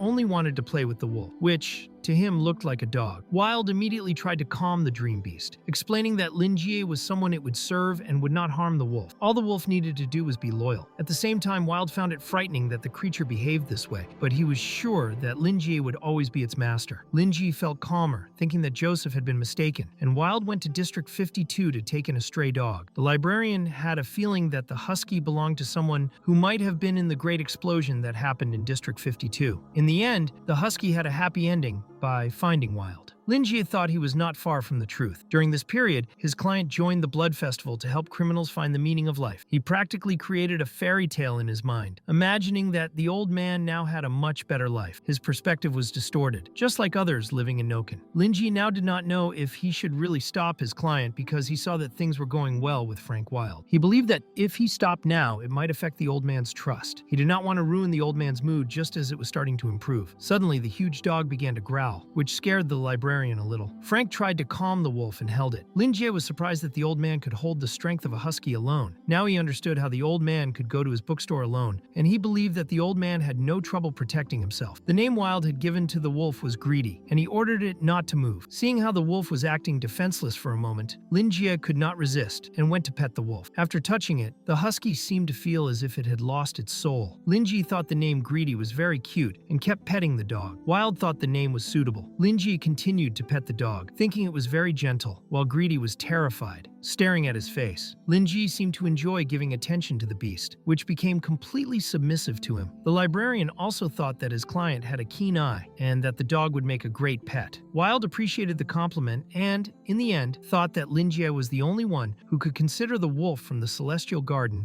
as a pet. Then the librarian asked Greedy to give him its paw. Greedy became extremely angry at being treated like a dog, but could do nothing and did not dare to resist. It was completely hopeless and simply accepted whatever the librarian did. Lin Jie asked for the paw again, and Greedy obeyed. The problem was that he kept asking repeatedly, and Greedy just followed until he asked the dog to roll over. Greedy did everything Lin Jie wanted. Lin Jie began to think that the dog had been trained before. He praised the dog, but noticed it had a slightly big belly and was eating a bit too much. He even pretended he wanted to bite the dog's belly. The wolf from the Celestial Garden became terrified, hoping his master would save him at that moment, while Wilde pretended nothing was happening and even avoided looking at the dog. Wilde only wanted Greedy to endure it because it would end soon. Lin Jie shone with excitement and promised to continue giving the dog lots of attention, which left Greedy completely scared. In the end, Greedy seemed unable to take it anymore. But the librarian grew tired too. He had insisted for so long because he had not touched an animal in 3 years since arriving there. He also thought the husky was quite large and could protect his client, but he considered that feeding such a big dog would be very expensive. He wanted to know if the offerings Wilde had prepared earlier included food for the husky. Frank confirmed. Lin Jie could not believe that his client had placed meat directly in front of the husky, as he had worked hard to prepare it. Frank explained that the offerings were meant for the dog anyway. Lin Jie understood and realized that Wilde had researched husky habits before deciding to take in the dog. This was good because he had worried that the old man might not get along with the dog. In the end, he returned to what mattered, the Blood Festival organization, clarifying to the old man that it was not a normal organization and that he had only seen parts of it. Since Wilde insisted on going, Lin Jie thought it best to take Greedy along. The librarian also thought it was wise to contact Joseph for help, as he and his disciple were investigating the Blood Festival. Wilde was momentarily shocked. Lin Jie noticed that his client was reluctant to contact Joseph and decided to give more advice. He remembered that Wilde had said he received invitations from a group of nobodies who played every day. He believed that the people in the Blood Festival organization were idle during their free time. However, Joseph had clarified to the librarian that the organization organization was criminal and very dangerous. He remembered clearly the call he had with Claude and heard about a real war there. This made Lin Jie believe that the organization's recruitment was well disguised. As for his client being invited, he thought it was because Frank was a linguist. They needed a professional to decipher or translate something. He did not see a big problem with this, but he knew that caution was always necessary. At this point, the dog trembled a lot, and the atmosphere was pure drama between it and its master. Wilde said he understood and thanked the librarian for the reminder, promising to be careful. He knew that things would become dangerous, at least more than they already were, since he had just joined the organization and already had a shadow assassin coming after him. He speculated that the shadow assassin might have been sent because he had attracted Helix to his sacrifice ritual. He had also made the White Wolves and the Red Cult fight each other, which caused the person responsible for the mirror egg to think things were not going his way, so he sent a shadow assassin after Wilde. Another reason could be that the Blood Festival discovered that he joined them with a different purpose in mind and preferred to get rid of him immediately. Wilde thought both assumptions were not contradictory. He thought that perhaps the Blood Festival was controlling everything from the shadows. Since the Rain Egg incident, the Blood Festival organization was active again, and this was one of the pieces of evidence. Even so, it was still mere speculation. Lin Jie had spoken about it, showing that the old man's speculation was not wrong, and the librarian constantly reminded himself that he should be cautious in everything he did. He realized that his enemy was much stronger than he had expected, and that attempts to kill him could happen again. So he had to be well prepared. Now he knew that Joseph was investigating the Blood Festival, which meant that the Tower of the Secret Instrument was paying close attention to the festival. He could make good use of this, and fully understood what the librarian wanted to convey to him. Frank Wilde thought that Lin Jie was advising him to take advantage of everything. Once he caused chaos in the Blood Festival and his clients fell into disorder, he could spread news to people in the Tower of the Secret Instrument, so they would handle it. Then they would fight each other, and Wilde could take advantage of the situation, even discovering who was behind everything. He thought that the librarian had relentless wisdom to have such a cruel plan and shivered just thinking about it. His admiration only grew as he realized that the librarian had seen through his plans. The hatred between him and Joseph was deep-rooted, and at some point they would meet, but he wanted to use Joseph in some way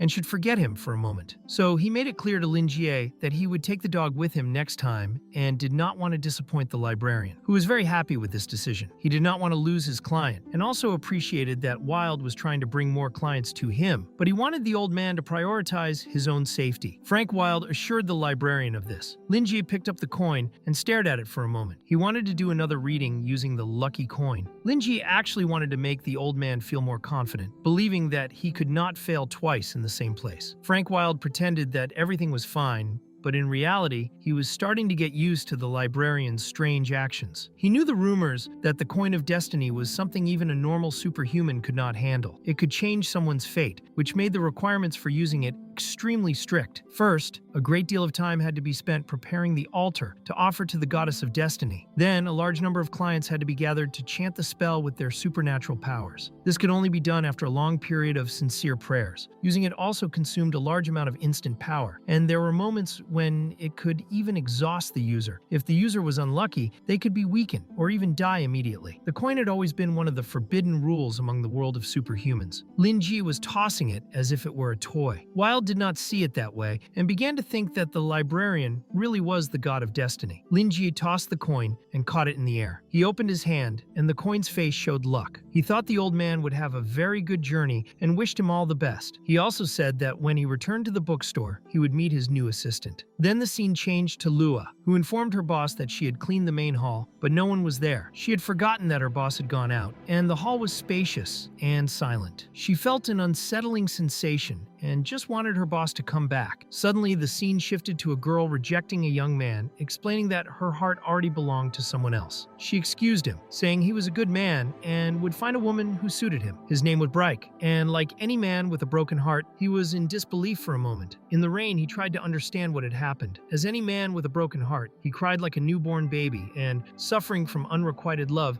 decided to go to a bar the next night. The problem was that there were couples in love at the bar. He got really drunk and tried to vent all his anger at the fact that the couples were bothering him. The big issue was that he went to the bar on Valentine's Day, so he kept ordering more and more drinks. It was the place where he could drown his sorrows, because even his workplace now caused him harm. The girl who had rejected him was named Mary, and he needed money, so he decided to work extra time to help forget his unrequited love. Then he remembered his work and saw Caroline with Claude, who was tired, but managed to finish the documents his mentor mentor had sent him at the last minute. Caroline was willing to massage his shoulders to relieve his fatigue, but he did not want to bother her. However, she wanted a fair exchange. When she felt tired, he could massage her shoulders in return. Claude felt completely under her control and eventually agreed. She massaged him and realized she was very good at it, and he did not disagree. Caroline gradually discovered Claude's weak points, like his collarbone, and explained that she was anxious for her presentation the next day, where he promised to do his best. Bright could not believe that even Claude had managed to get someone, and it was the #1 beauty of the tower. He preferred to forget about that. Mary had already taken his heart, and all he could do was drink to warm what remained. He thought he would never fall in love with anyone else for the rest of his life, but suddenly he saw the blonde waitress at that bar passing by and immediately felt captivated by her because she was very beautiful and smelled nice. Another waitress quickly brought him another mug of drink, and he was grateful, but he wanted to be introduced to the beautiful waitress because he had never seen her before. The bar owner told Bright that the girl's name was Sifi Rose and that she was there to help him for a few days. He did not know many personal details about her and did not want to ask, but he liked her personality because she could handle the customers very easily. He even considered hiring her full-time if she wanted. Bright thought her name was very beautiful and decided it would be better to introduce himself. But as he was about to talk to Rose, a loud explosion occurred in the bar. No one understood what was happening. A huge man appeared, and Bright felt relieved at being away from the Central Police. But the man was holding an elderly woman hostage. He wanted no one to move and demanded all the money or valuable things they had, threatening everyone's lives. The customers realized it was a robbery, and chaos quickly spread through the place. Bright could not believe he was in the bar when something like this was happening. He believed that the man would not hesitate to use his skills in front of ordinary people, and the regular police could do nothing against him. The worst part was that Bright was an administrative worker at the secret instrument tower and had no combat experience. He thought he should contact his colleagues. Suddenly, the man looked at Rose and Bright. The waitress seemed like a treasure, and the poor girl was terrified. Bright saw that the robber had his eyes on Rose and felt he needed to take a risk. Quickly, he drank a glass in one go to gain courage and told the big man to stay still. He basically challenged the robber to come to him if he had the courage, making it clear that while he was there, the robber would not touch a single hair on her head. However, he was quickly hit in the face and fell to the ground. Rose called Bright by his name, and the robber became very angry because Bright seemed like a parrot in his ear. Another waitress asked everyone to seek help because Bright was bleeding, but he was not seriously injured. He was mainly worried that the robber might do something to Rose. The large man started moving closer to Rose, and Bright wanted to understand how Rose knew his name. Rose asked the robber to stop hurting innocent people and to release the elderly woman, promising to do what he wanted. She did not care if she died there if he refused to listen. The robber agreed and let the elderly woman go. He grabbed Rose by the arm and thought it was lucky to meet someone like her on Valentine's Day and wanted to take a closer look. He had never seen a woman as beautiful as her until Rose suddenly grabbed his hand forcefully and angrily. She saw that he had advanced too far and she thought he might entertain her. With a very determined and almost psychopathic demeanor, she wanted to see if he would enjoy himself. Suddenly, she kicked him in the face hard, wanting the robber to go to hell. She quickly took the communicator and reported that she had taken down the target. She then removed the wig and explained that the Central Police were conducting an operation, asking everyone not to panic. In the end, it was not Rose, but Claude disguised as a waitress. He informed everyone that he was a first-grade inspector of the Central Police and assured that the Central Police would cover all losses caused by the operation.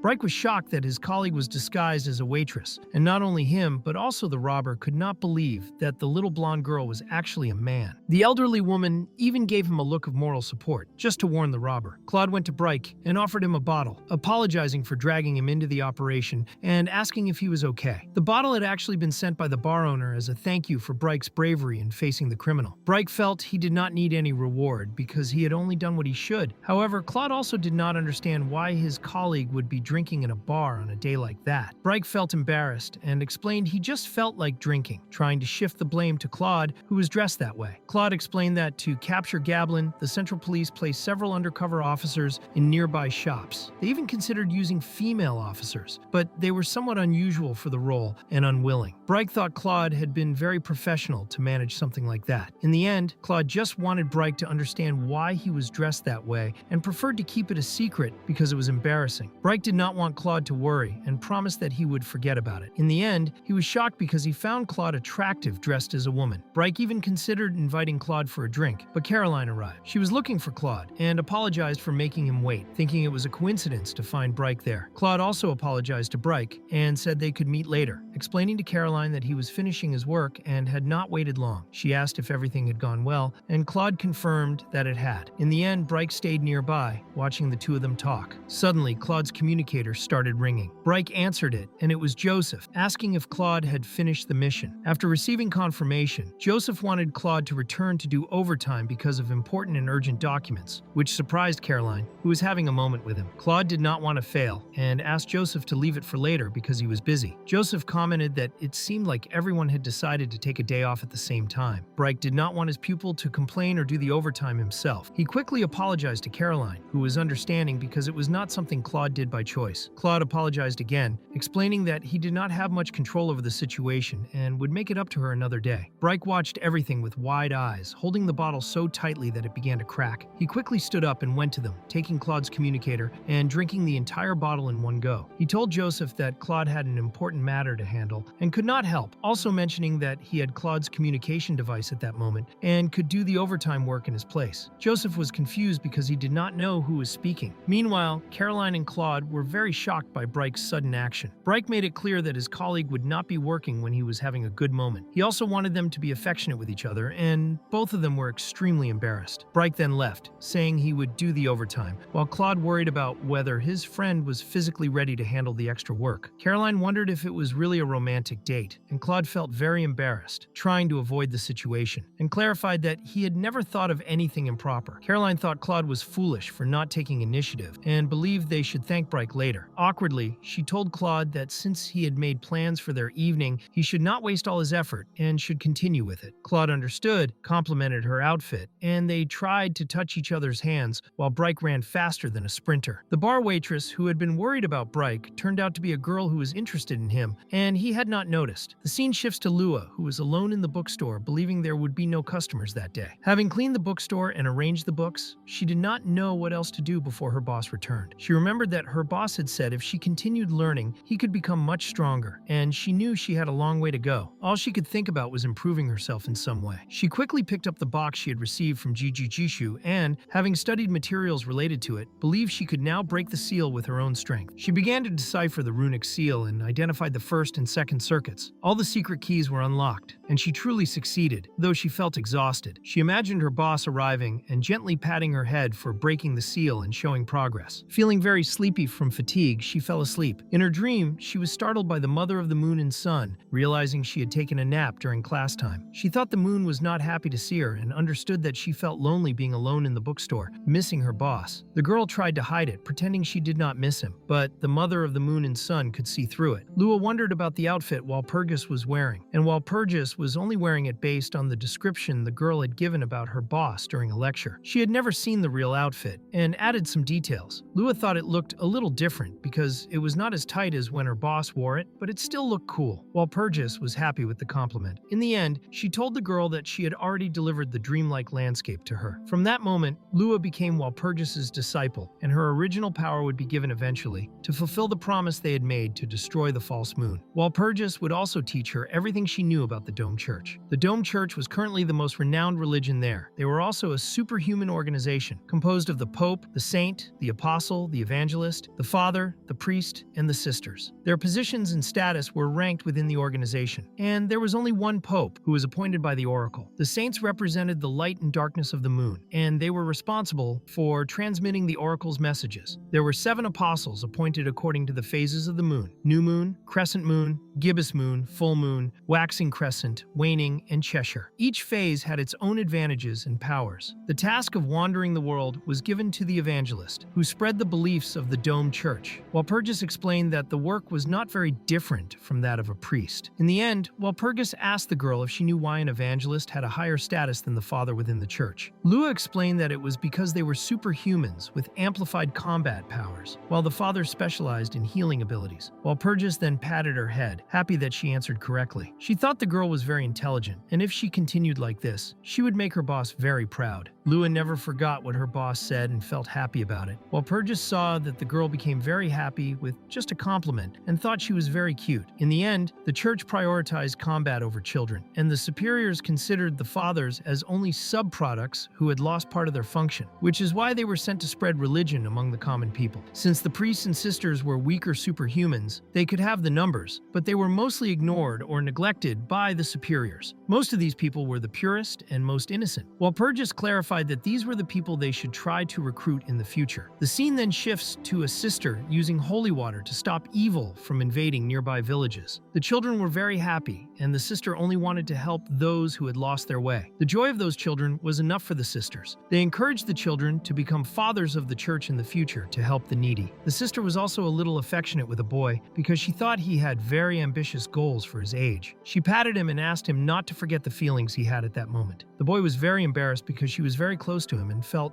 soft, like a pillow. She asked him to always keep his heart full of the desire to do good deeds, and if he ever felt lost, he should pray to the moon, and she would guide him. Then, the blue-haired sister named Marie left with her fellow sisters. One of them reminded her that Marie had a boyfriend named Branco, and Marie was extremely embarrassed, not understanding why they were bringing this up. In the end, the sisters felt a little jealous of Marie's popularity and began recalling her flaws. She got so angry that she punched the sister who was talking too much. Even so, the conversation eventually changed topic. The girl who was punched thought she should recommend Father Vincent because he did good work. She also thought he was very handsome, especially his eyes, which looked like the sky and calmed anyone who looked directly at him. However, Marie was fed up with the conversation and tried to remind the sisters that Vincent could still appear young, but he was already in his 40s, so they should focus on their work. The girls were very scared because Vincent was right in front of them and accidentally bumped into Marie. She picked up what he had dropped and was very startled by his appearance. Vincent was not feeling well and apologized to Marie, explaining that he was a little lost in thought and still had other matters to handle later. He apologized again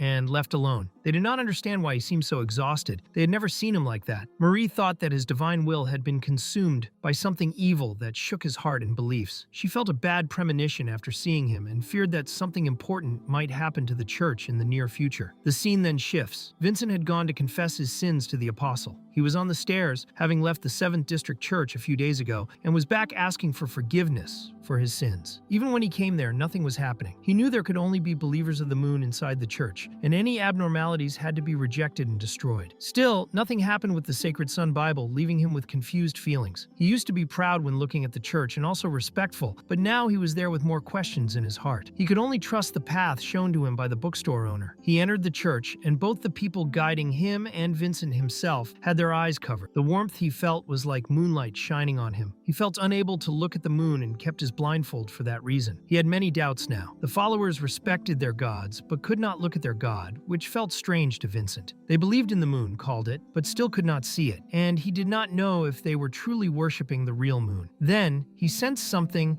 that put him on high alert. The book began to burn. It was happening again, and Vincent felt that he needed to calm himself. He asked the person assigned to guide him to the apostle whether they should not be going to the confessional because it seemed they were heading toward the prayer room. The guide noticed that it was the first time this priest had asked to confess directly to an apostle, and explained that, within the church, the confessional was a place meant for common people. Only respected priests were allowed to access places that commoners were not permitted to enter. Vincent looked worried, and the guide tried to reassure him, explaining that confessing sins directly to superiors was more common than he thought. He showed Vincent where he needed to go and explained that all he had to do was report everything honestly. The priest then entered the room, and there stood the apostle Vanessa. Vincent felt a warm and peaceful presence in his heart. Believing it to be the effect of Vanessa's authority, he asked her to bless him and stated that he wished to confess his sins. Vanessa asked what his sins were and told him not to worry, explaining that what mattered was that he was aware of his mistakes and wished to correct them. She said that the moon would tolerate and forgive him, bringing peace and silence, and that all his sins would be forgiven. This speech felt very familiar to Vincent because he had used the same words many times with believers, and now he was hearing them directed at himself. It made him feel something strange, but he believed this was not the moment to dwell on that feeling. He needed to suppress those emotions and focus on his confession. Just as the bookstore owner had told him, he should not show any sign of hesitation. He needed to report all abnormalities to avoid suspicion. All he had to do was follow the script, so he explained to Vanessa that he had been feeling very uncomfortable lately, though he did not fully understand why. Vincent said that he was often frustrated and unable to calm down to meditate. His body would start trembling, he had difficulty breathing, and he had also been hearing things recently. Vanessa quickly tried to stop him,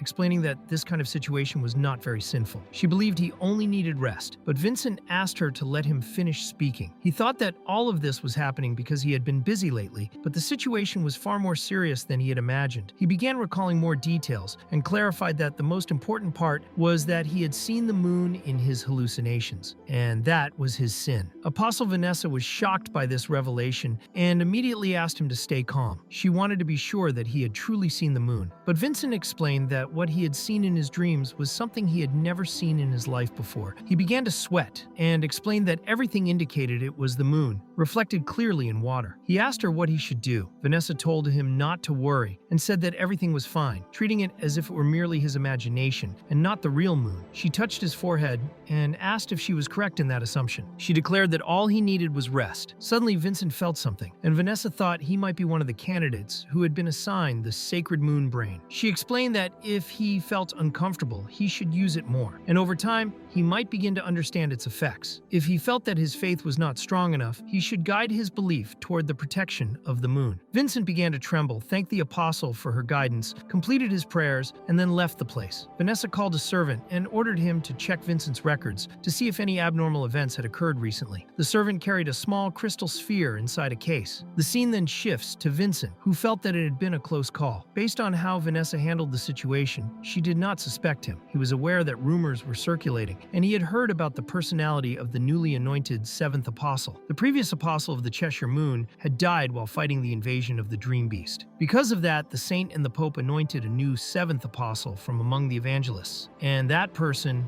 was Vanessa. The procedure Vanessa underwent to become an apostle was simpler than usual. Apostles normally trained their successors, and Vanessa had already been a servant and assistant to the former Cheshire Moon apostle, which was why she was chosen for the position. Vincent had also heard that Vanessa's personality was terrible, that she was vengeful and extremely forceful. He knew that her gentle and kind behavior was merely an act for followers and subordinates. The main reason was the authority she inherited as the apostle of the Cheshire Moon, known as the Domain of Silence. This authority allowed her to affect those around her, making them feel peace and silence deep within their hearts. It also caused weak-willed individuals to submit directly to her. The most frightening aspect was that Vanessa could freeze ether across a wide area, rendering it ineffective and useless. It was a powerful silence spell with a large radius, effectively a lethal weapon. Vincent believed that if Vanessa had discovered even the slightest suspicion of betrayal in his heart, she would have ordered her men to seal the confession room, and he would have lost his life there. In the end, Vanessa had not done that and still tried to comfort him. Vincent was only deceiving himself because he thought she would investigate him, and he believed she was just reporting everything out of fear. He also thought there was something really wrong with the Holy Moon's brain because of how Vanessa had reacted to him. He believed that other people in the church were going through the same thing, not just him. At the moment he had responded to Vanessa, the Domain of Silence had been activated, and she was making him obey her. She did not imagine that when she touched him after activating her authority, the Holy Sun Bible hidden in his clothes would absorb the ether. Because of this, he regained consciousness after being absent for a brief moment, and he believed everything was as it should be, exactly how Lin Jie wanted. He also thought that the librarian was correct, and that they may have been deceived for a long time, but he still could not free himself from his past self for now. He did not know what he should do, and asked himself whether he should tell the truth to everyone else. He did not know if he had the strength to face the consequences if he did. Vincent's mind was a mess, and he went to the nearby lodging to spend the night and think about it the next day. He knew he should act with caution since Vanessa had not suspected him. The scene changed to Vanessa handling the sphere that the servant had brought. She believed that the reason Vincent was having abnormal symptoms from the Holy Moon's brain was due to his high compatibility with the moon. Because of this, his senses would increase to a very high level, and he could see the moon, which was a normal symptom. She only thought she should be careful and ensure no one else discovered his abnormal behavior. She dismissed the servant called Hymen, and she continued looking at the small sphere in her hand. Suddenly, she threw the sphere. Most lower-level priests in the church did not know that the sacred emblem had been fused with a part of a person's soul. It was not only the best means to cast spells with the moon's power, but also an observation tool for the superiors. Once someone passed the cleansing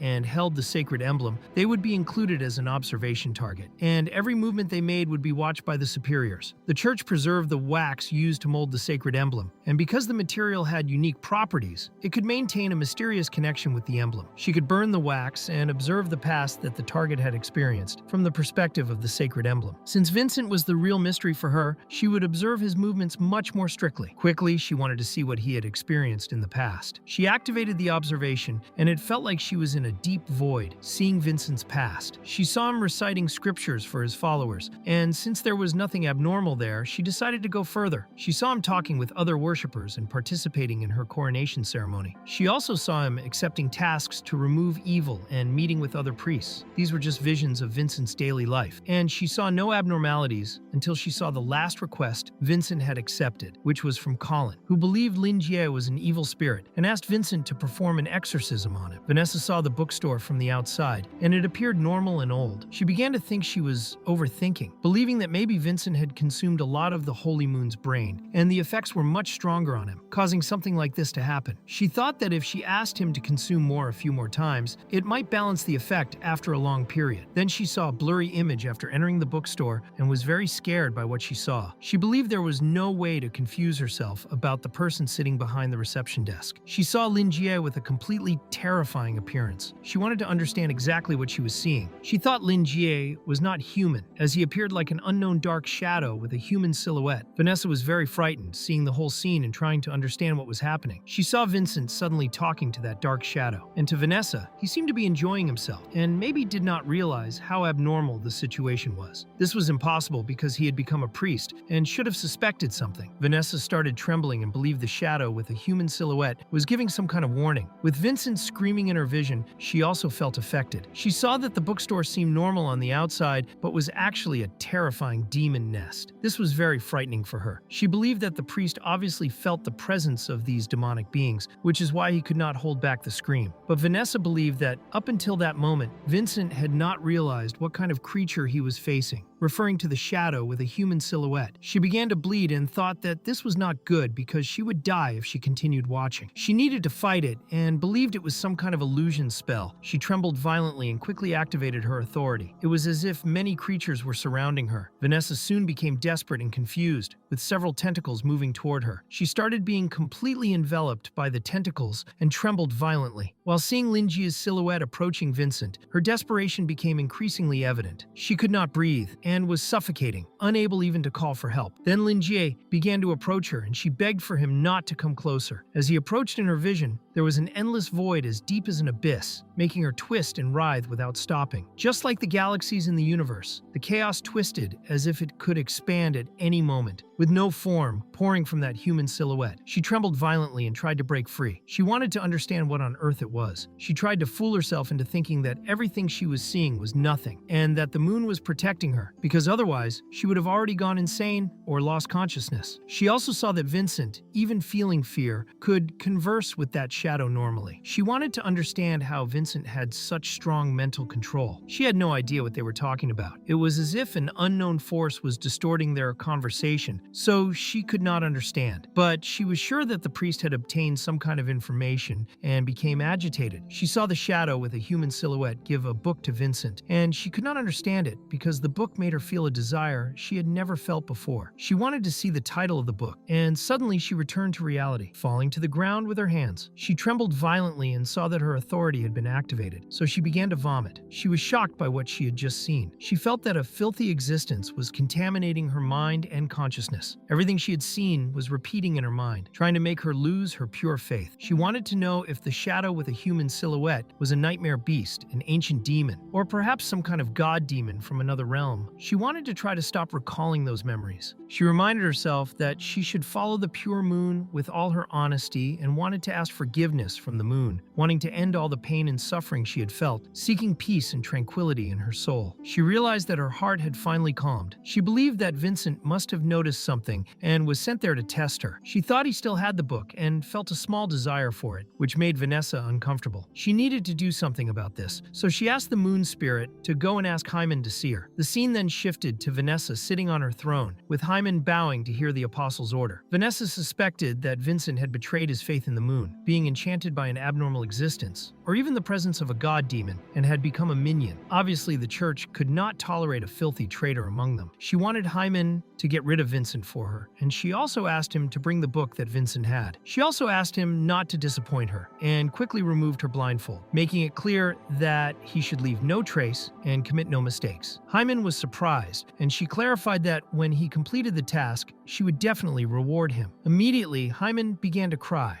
and trembling, he touched her feet, making it clear that he felt honored. He kissed Vanessa's feet and promised to complete the mission, because being loyal to her was the greatest honor of his life. He behaved almost like a puppy before Vanessa, doing everything for the church, the moon, and Vanessa, not caring if he had to risk his life to accomplish it. Hyman then left to complete the mission, while Vanessa went to the communication room where the water mirror was, touching her feet to the ground. From there, she was able to communicate with the Pope, who wanted to know what problem she was facing. Vanessa explained to the Pope that she was there to report an abnormal situation occurring in the church of the 7th District. The scene shifted to Vincent, who was kneeling, but it was not working, and he could not enter that meditative state again. He believed it was because his faith in the moon was no longer fully loyal in the depths of his heart. He began to tremble, and when he was about to leave through the door, he believed it was not the right moment yet, and that he should have done it sooner. He decided he would think later about how to deal with the church until Hyman found him. Hyman did not know if he should kill the priest immediately. He stayed on the other side of the door, thinking he should wait and make his best move when Vincent was asleep. He did not want to leave any obstacle for Vanessa, and treated Vincent as if he were truly a traitor, eager for him to go to bed so everything could end quickly. Later that night, Vincent lay in bed, and as he fell asleep, a voice appeared, asking him to wake up. Vincent woke up startled, wondering who was there. He realized he had woken in the dream world and knew where he was. He also thought the place was very beautiful until he saw a person floating in the air wearing a mask, who began to speak to him. It was Linji's assistant, declaring that he was the chosen one and that he had finally arrived. Vincent was very confused, not understanding what it meant. He immediately thought of Linji, believing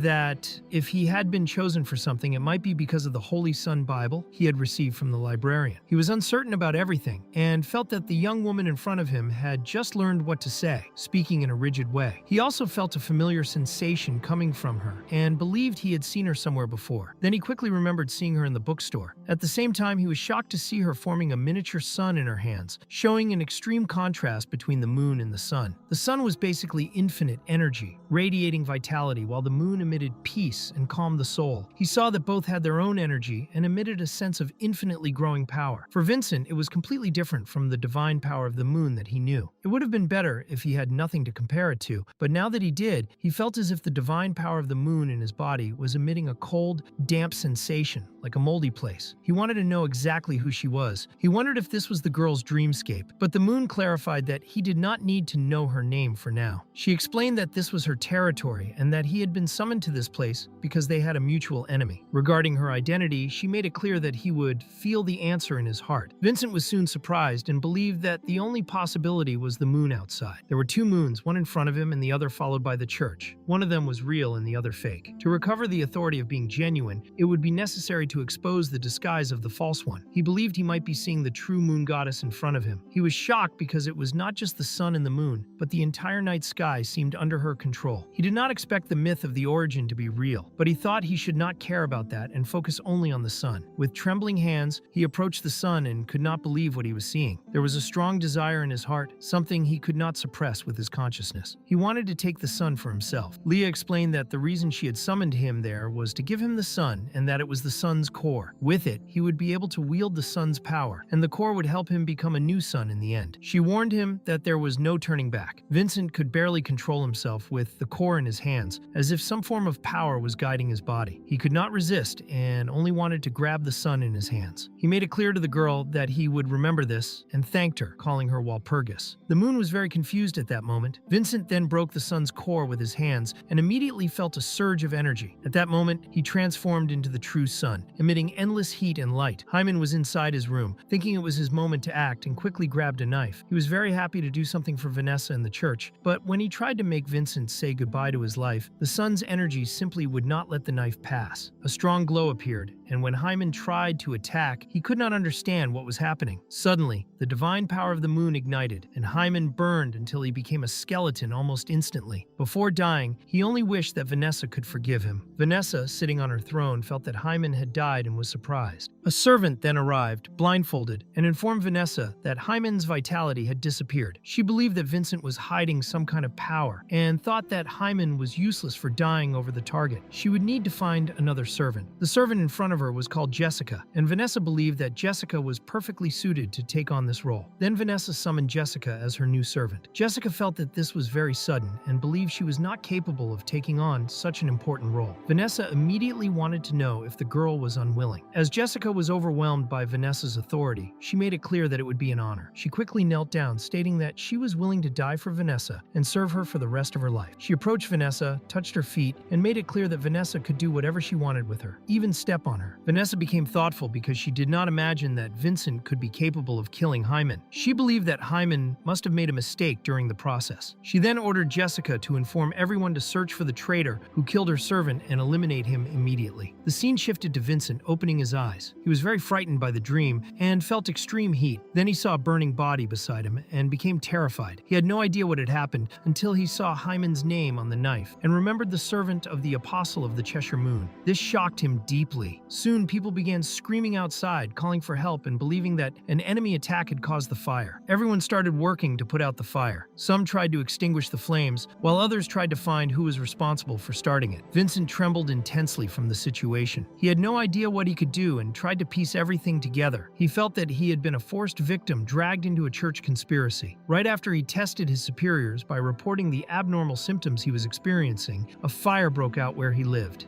and the servant of the apostle was lying dead in his room. The clerics outside were shouting that it was an enemy attack. He had the Holy Sun Bible, which was known as an anomaly that brought disasters to those around it. He wondered if he could escape this. Looking at the knife, he felt there was no way out. He threw the knife to the ground because he was alive and the other was dead. This meant he would be implicated, with no way to avoid it. He was sure Vanessa had become suspicious and sent someone to kill him. His only option was to leave. He jumped out the window, making a clean leap and landing on the ground on his knees. Vincent was gasping for breath but could not stop. He heard clerics saying that the enemy had escaped, and suddenly he came face to face with several evangelists. He was terrified, and they quickly accused Vincent of being the criminal who started the fire and killed Hyman. Everyone began chasing him and treating him as an anomaly. He ran desperately, and the evangelists refused to let him escape. Vincent began using his enhancements to gain more speed and endurance to flee, but he was reaching his limit. He believed Vanessa was truly cruel and that the rumors about her were true. She had treated him kindly and tried to comfort him, only to later send an assassin to stab him in the back. He thought everything would have been fine if Hyman had succeeded, because he believed he was just an ordinary priest without status or ability. Now he understood why the evangelists were after him. All of this was because Hyman had died. He believed Vanessa had the support of the entire church, and no matter what he did, he would die anyway. He could not imagine how Vanessa had been able to create such a perfect plan after such a short interaction with him. He did not understand how she was mobilizing so much power to eliminate him. He saw himself as an ant. At the same time, he believed Vanessa was unaware of the Holy Sun Bible. Perhaps because of the heat and power the Bible emitted, the flames split apart, allowing him to pass through without being injured. He remembered that Linjie had told him to report anything abnormal that happened. He also remembered the young woman he saw in the dream and how she resembled the bookstore assistant. He began to believe that everything was part of Linjie's predictions and that the Holy Sun Bible had been given to him to reveal its power. Only then could he explain how he survived Hyman's blade. Suddenly he stumbled and fell to the ground, cutting his forehead. He had been dragged into all of this unwillingly and felt like a pawn who was both lucky and unlucky. In the end, the librarian had predicted Vanessa's actions before everything even happened.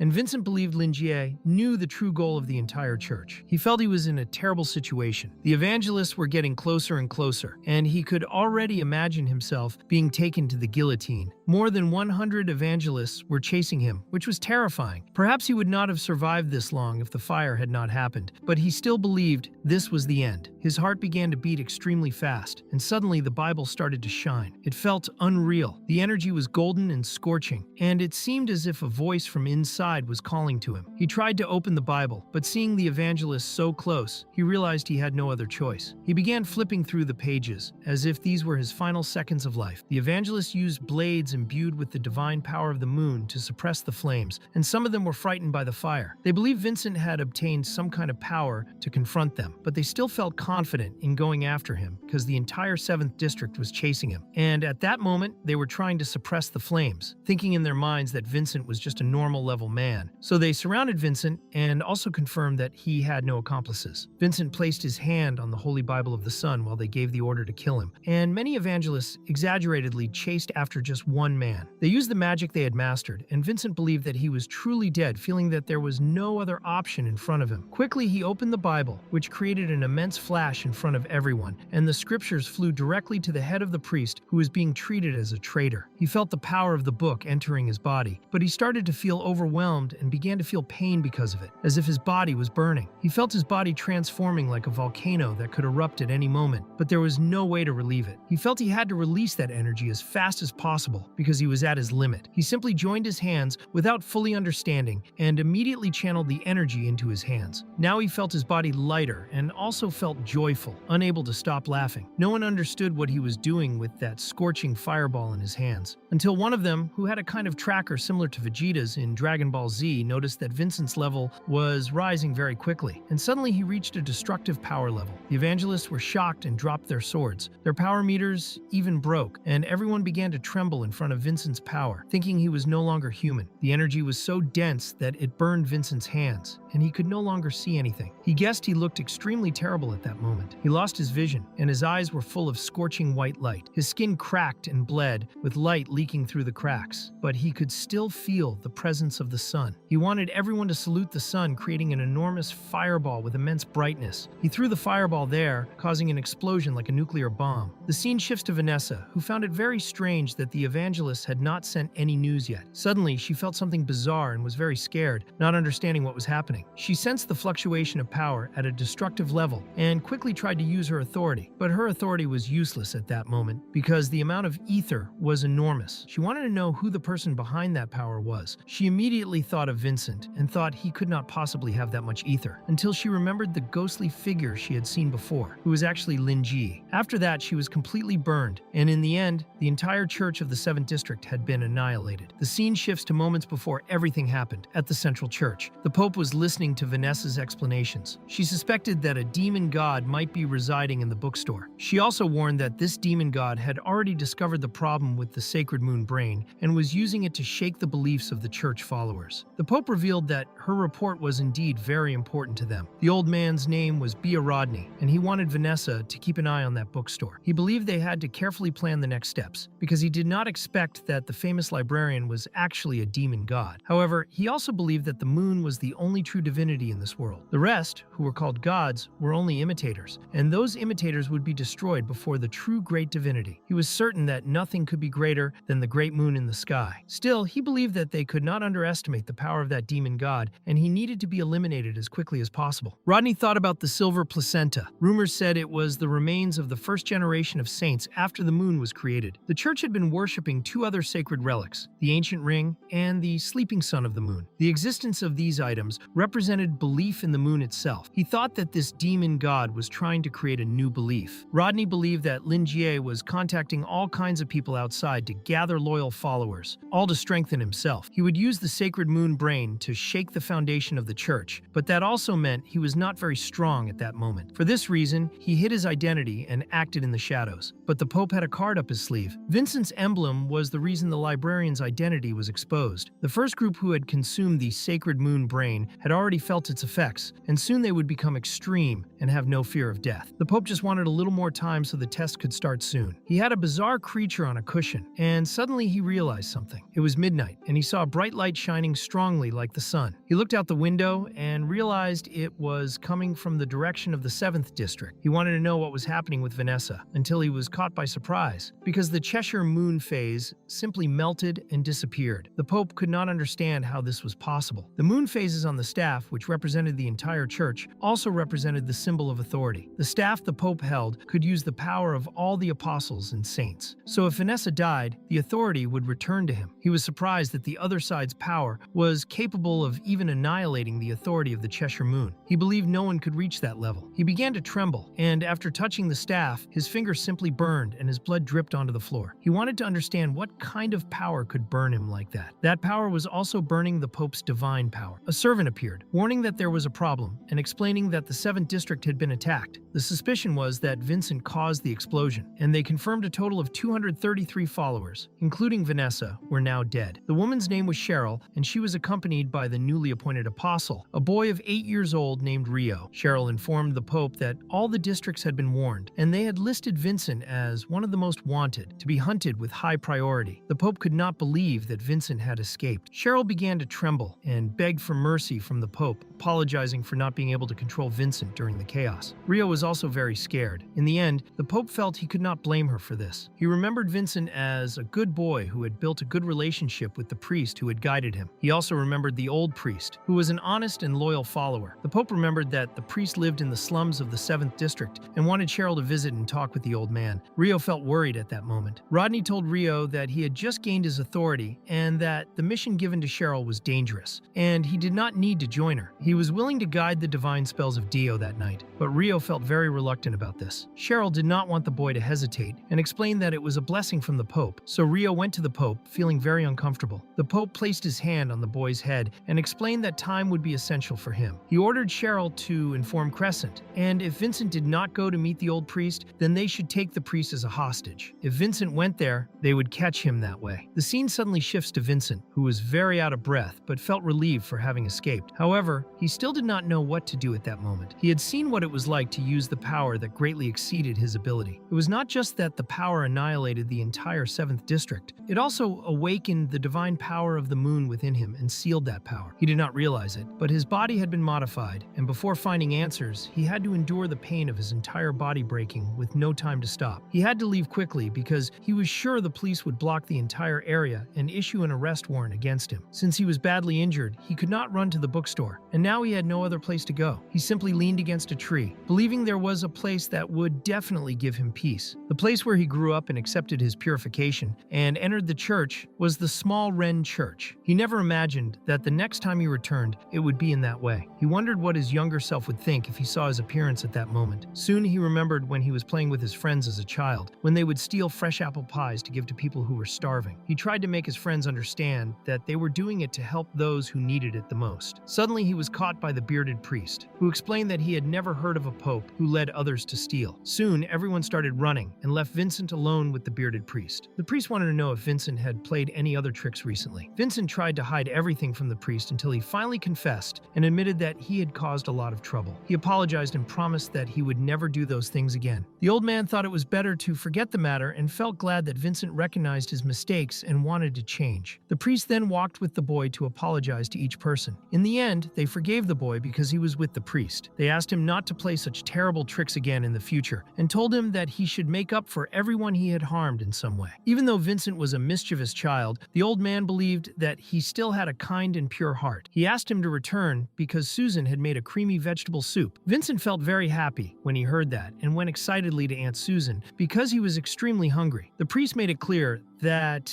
he needed to do good things with a good heart to make the world a better place. He also explained that to become a pope, he would need to pay close attention to his actions. Vincent swore to the old man that he would become the greatest pope in history and make him proud. The old man hoped he would live to see that day. As Vincent remembered all of this, his body trembled. He was badly injured and began to hear voices. He knew that the orders to capture him had been given, that the church was blocked, and that the citizens were now expressing their opinions. Those voices were several kilometers away and he could hear them clearly. He had lost his sight, but he could still clearly sense where families were with their lights on. He realized that the Sacred Sun Bible had truly changed his body into something inhuman. No one understood the power of the church better than him. Now he was facing a monstrous existence like theirs. He would not allow the old priest to be dragged into this because of him. At the same time, he knew that the old man was a faithful follower and would never believe his words. He thought it would be better to leave a message to tell the bearded priest the truth behind the sacred moon brain, so that he would not end up being controlled. He also hoped that the old man would not suffer too much. Suddenly, Vincent heard someone calling his name. He soon saw the bearded priest there and wondered how Terence was wandering in that place. Terence explained that an orphanage child had a high fever and that he had been treating the child. Now he wanted to know what had happened to Vincent because he was completely injured. He also wanted to know if Vincent was the anomaly that was blocking the entire area. Before Vincent could answer, Terrence asked him not to speak. Because his injuries were severe, Terrence believed it was better for Vincent to return to the church so they could treat him immediately. Vincent explained that he was fine and that he only needed to say something and would leave after that. Terrence thought that was nonsense. He made it clear that even if Vincent were a stranger, he did not need a reason to save an injured person. Vincent had once been his student, so he could not be at peace after seeing him in that condition and doing nothing for him. He assured him that Vincent would be fine while he was with him. The scene then shifted to the church, where Vincent was lying down and the old man was treating his wounds using his power. The old man was shocked by the speed at which Vincent's wounds were healing. What Terrence saw was terrifying. The cracks spread across Vincent's body were emitting a glow, as if they were slowly breathing. He felt that it could no longer be considered a human body. He wanted to know what was happening to Vincent. Outside, many people had gathered and wanted to know if Vincent was inside with Terrence. They wanted guidance from the bearded priest about what to do after receiving information from the church. Because the doors were locked, some believed the priest was not inside. Local speculation began. Everyone thought he had gone out to handle something urgent, and they were willing to wait for his return, but they could not help feeling worried. Inside the church, Terrence heard everything the people outside were saying. Terrence knew that something strange was happening with Vincent. He could not feel even the slightest trace of the divine power of the moon in his body. Instead, he sensed another kind of vitality that was constantly burning and corrupting. It was a scalding form of power that a follower of the moon should never possess because it was the opposite of the moon. He remembered when he had seen a church believer in front of everyone who had an anomaly that appeared in the 7th district. Terrence trembled, unable to believe that it could be true. He asked Vincent to tell him exactly what was happening. Vincent felt great difficulty, but he knew he had to tell Terrence. That bearded priest had always practiced good deeds because of his deep loyalty. He always believed that the moon would bring peace to the people. He always helped spread the voice of the moon because he believed the world would become a better place that way. Vincent felt suffocated. He could not even look the priest in the eyes. He did not know if his eyes showed fear, anger, or disappointment. He apologized to the old priest and, while kneeling, admitted that he had betrayed that priest's expectations and betrayed the moon. He confessed that the anomaly the church was hunting was himself. Terrence was shocked and began to tremble. He could not accept the fact that it had to be Vincent, and he wanted to know why he had come to him. He clarified that he would no longer cover Vincent's mischief like he used to when he was a child. Then he simply let go of Vincent and remembered when Vincent had been a child who was always smiling at him. Soon, Terrence began to cry, trembling heavily. He touched Vincent again, wanting to understand everything that had happened. He wanted Vincent to remember that this would be the last time. He took Vincent's hand and led him to a place to hide, making sure he could not be handed over if anyone discovered him. He wanted Vincent to leave the place as soon as he recovered. Vincent felt deeply that the old priest had decided to help him even after everything. He told Terrence he would leave very soon and that he had something else he wanted to tell him. But before he could do that, blood appeared on his face. Terrence had been killed by a mysterious man wearing a mask. The masked man, who held a scythe, also cut Vincent's arm and even bit one of his fingers. The masked man was eager to meet Vincent, calling him a traitor, and the way he killed the old priest was brutal, making poor Terrence lose his life. The scene shifts to the king, who was holding hands with the Pope and did not seem very comfortable. The Pope asked the boy to stay there and wait, saying he would return. When the old man disappeared, Rio was confused about how the Pope had simply vanished. He knew that ability belonged to Cheryl. Suddenly, the Pope reappeared, wearing different clothes, which made Rio feel less tense. He looked more reliable in pajamas. The Pope did not want the boy to be formal all the time and wanted him to consider the Pope a friend. Rio understood and felt relieved that the Pope was a kind person. In the end, he thought the Pope was still mysterious and terrifying, similar to Buck. The Pope believed Rio thought this only because he did not know Buck well. Buck, the rising apostle, was one of the only 2 destructive level apostles among the 7 apostles. He was the oldest apostle still alive, ruling over the judges of anomalies. Buck personally eliminated countless anomalies in life. His personality was silent but cruel, earning titles such as the Reaper, Messenger of Death, or Dark Legend. Rumors said that over 10,000 souls had fallen victim to his scythe, many of them superhumans, not to mention the numerous anomalies executed by the judges of anomalies. If resurrected, they could form an entire empire. This was why people respectfully called him the Lord of Death. Rio was scared and believed that someone as strong as Buck was truly needed to eliminate a traitor. Pope Rodney was confident that Buck would not allow Vincent to survive, making him the best option. option. He explained that the Rising Apostles' mission was simple, with only two objectives. The first was that if Vincent went to Ren Church, they would take Terence as a hostage and set an ambush for Vincent, killing him quickly along with Terence, his purifying priest. Rio understood the rules but thought Terence was far too good a man for that to happen to him. The Pope quickly silenced him, making it clear that being a good man did not mean he was exempt from death. Vincent had also had a good reputation before showing his true face. Everything they had to do was follow and believe in the moon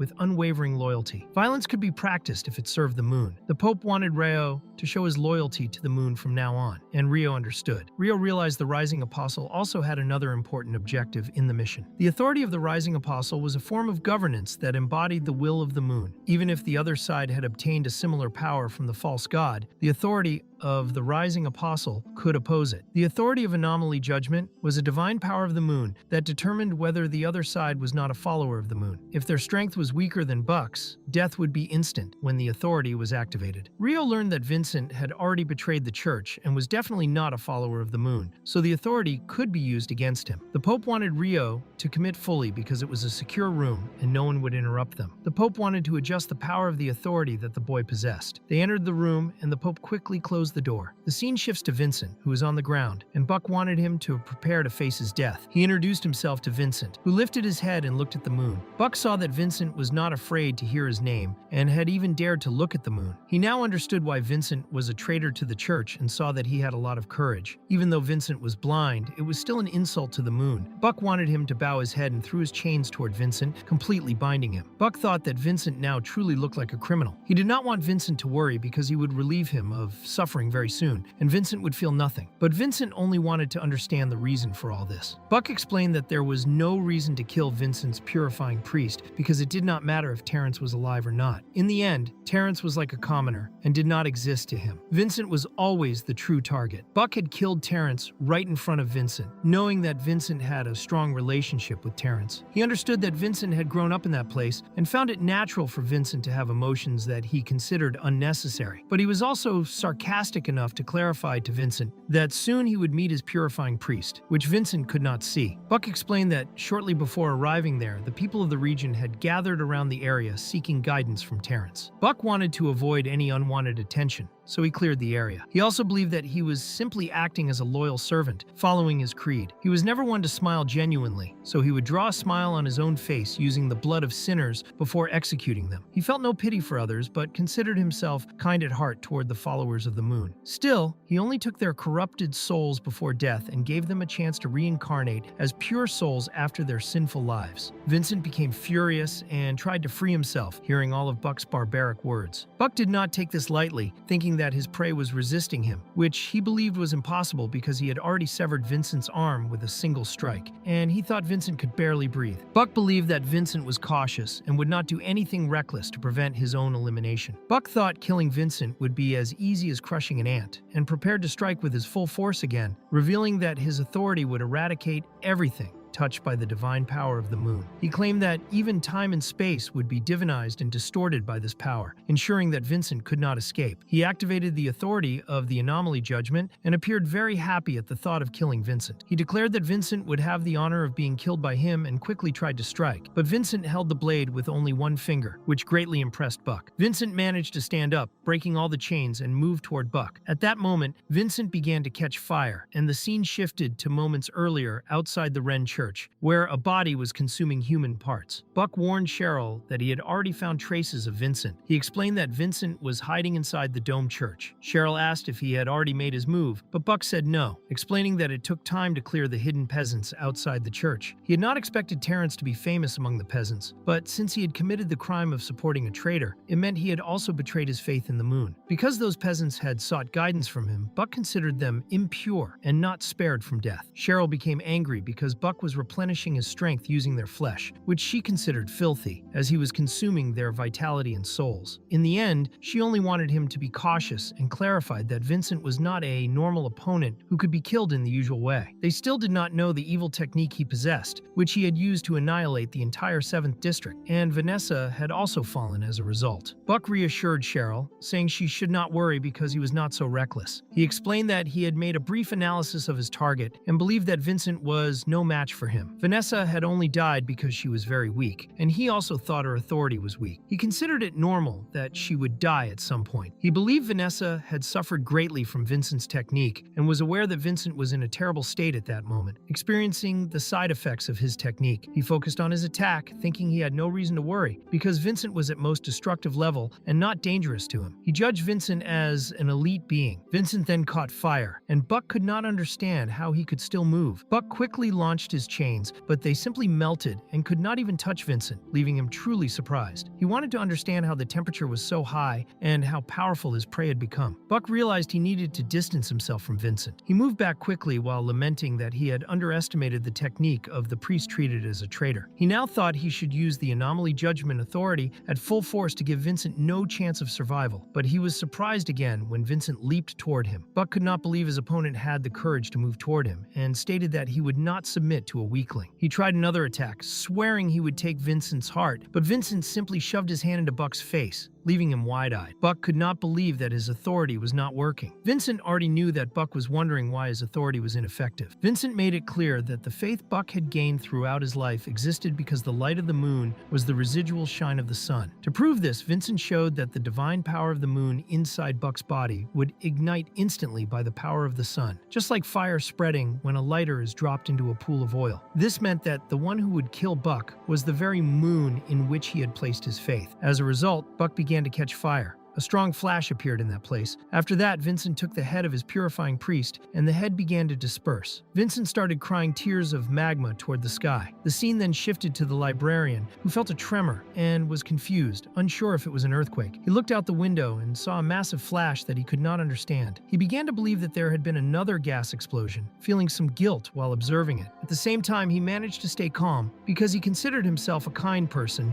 and did not want anyone to suspect him again. Despite these being coincidences, there were too many of them, and he just hoped that everyone was safe. Reports of gas explosions had become more frequent, and the media in Noken was worse, speculating that the gas plants were actually secret weapons factories for low resources. The explosions were supposedly tests for new weapons being updated. The executives of low resources were interviewed, claiming that the gas was actually a new form of unstable energy still under research. Instead of giving a clear answer to the public, the central government only wanted to prevent doubts and explained it was just a gas explosion. Lin Jie thought there was nothing he could do and could only read books. It was a usual time for the librarian to sleep, but he had placed his hands on the books he wanted for his research because of Hood. He did not notice how much time had passed while reading, but he thought the reading at night was truly necessary. He believed the book described the history of the Elven Kingdom very well. The writing style was very different from regular research, and reading it gave Lin Jie a strong sense of excitement. The part he was reading described the history of the last king of the Elven Kingdom, Candela. The entire story in the book was something Lin Jie had seen in his dreams before, and he believed the content of the book was legitimate. He wanted to verify everything he could, though he regretted not having enough time. He also remembered the cosplay Doris had done, realizing that elven culture had been transmitted to Noken. He admired Doris's beauty and clearly liked elves. Lin Jie desired to see the daily life of elves with his own eyes because he was a researcher who loved to conduct this kind of analysis. He felt that reading the book combined legends and historical events. Now he wanted to experience a world like the one the book described. In the previous world, movies and games had partially fulfilled this desire. He lamented that it seemed impossible not to want to experience a fantasy and magical world at least once. However, he decided to stop lamenting and made his notes before sleeping. He reached the part where the Dark Era began. The book stated that the sun and moon were devoured together by darkness, and the country entered a long night with no light. Lin Jie was confused because the sun and moon were still in the sky. He thought the shadow in the book looked ugly. As he read, he began to believe that the sun and moon represented some kind of god, and it seemed that both were dead. He did not understand if the darkness was another god. There was not enough information to confirm his speculation. From the way it was written, Lin Jie would have to guess many things on his own. He believed that the darkness was not something good. Stretching, he decided to stop reading because he was exhausted. He remembered that Prado would tell him the truth, and all he needed to do was master the art of fencing. He went to sleep a little frustrated for not understanding everything. He had managed to create the draft of his first dream landscape, but he had made no further progress. He thought it was difficult to build something in a dream that was infinitely realistic. Then an idea came to his mind. Perhaps he could reduce the difficulty of constructing a dream landscape if it worked, and it was worth trying. Soon he found himself in the void, and the only thing he could do was walk freely. He could not think of anything, so he invested all the ether he had gathered into the dream landscape. Prada had not said anything about the ether he accumulated. He could even see the form of the ether while in that state. Finally, it was time to test it. He struck his hand on the ground, and a bench appeared quickly. Envelopes and a notebook also appeared. Linjie was happy because it worked effectively. He tried to build something realistic, using only what he was familiar with as a test. Quickly, he created a chair and sat in it, feeling extreme comfort. Then he tried to build a familiar ceiling and succeeded again, gradually creating everything exactly as he imagined, with natural light shining through the windows in front of his desk and dust dancing in the air. Linjie was living a life he had always wanted, remembering every detail. In the end, he successfully recreated, with absolute fidelity, the house where he had lived for more than 20 years. He could even smell the books with a slight musty scent and missed it dearly. He could not believe it had taken so long to create something so simple and thought he might have disappointed Prada, who had high expectations for him. But now, he wanted to convince himself that he had succeeded. He also believed it would not be so difficult to build a dream landscape again in the future. He saw a butterfly passing by and picked up a portrait of someone. He considered creating a person in his dream, but realized it was not a good idea. The portrait was of him much younger with his grandfather.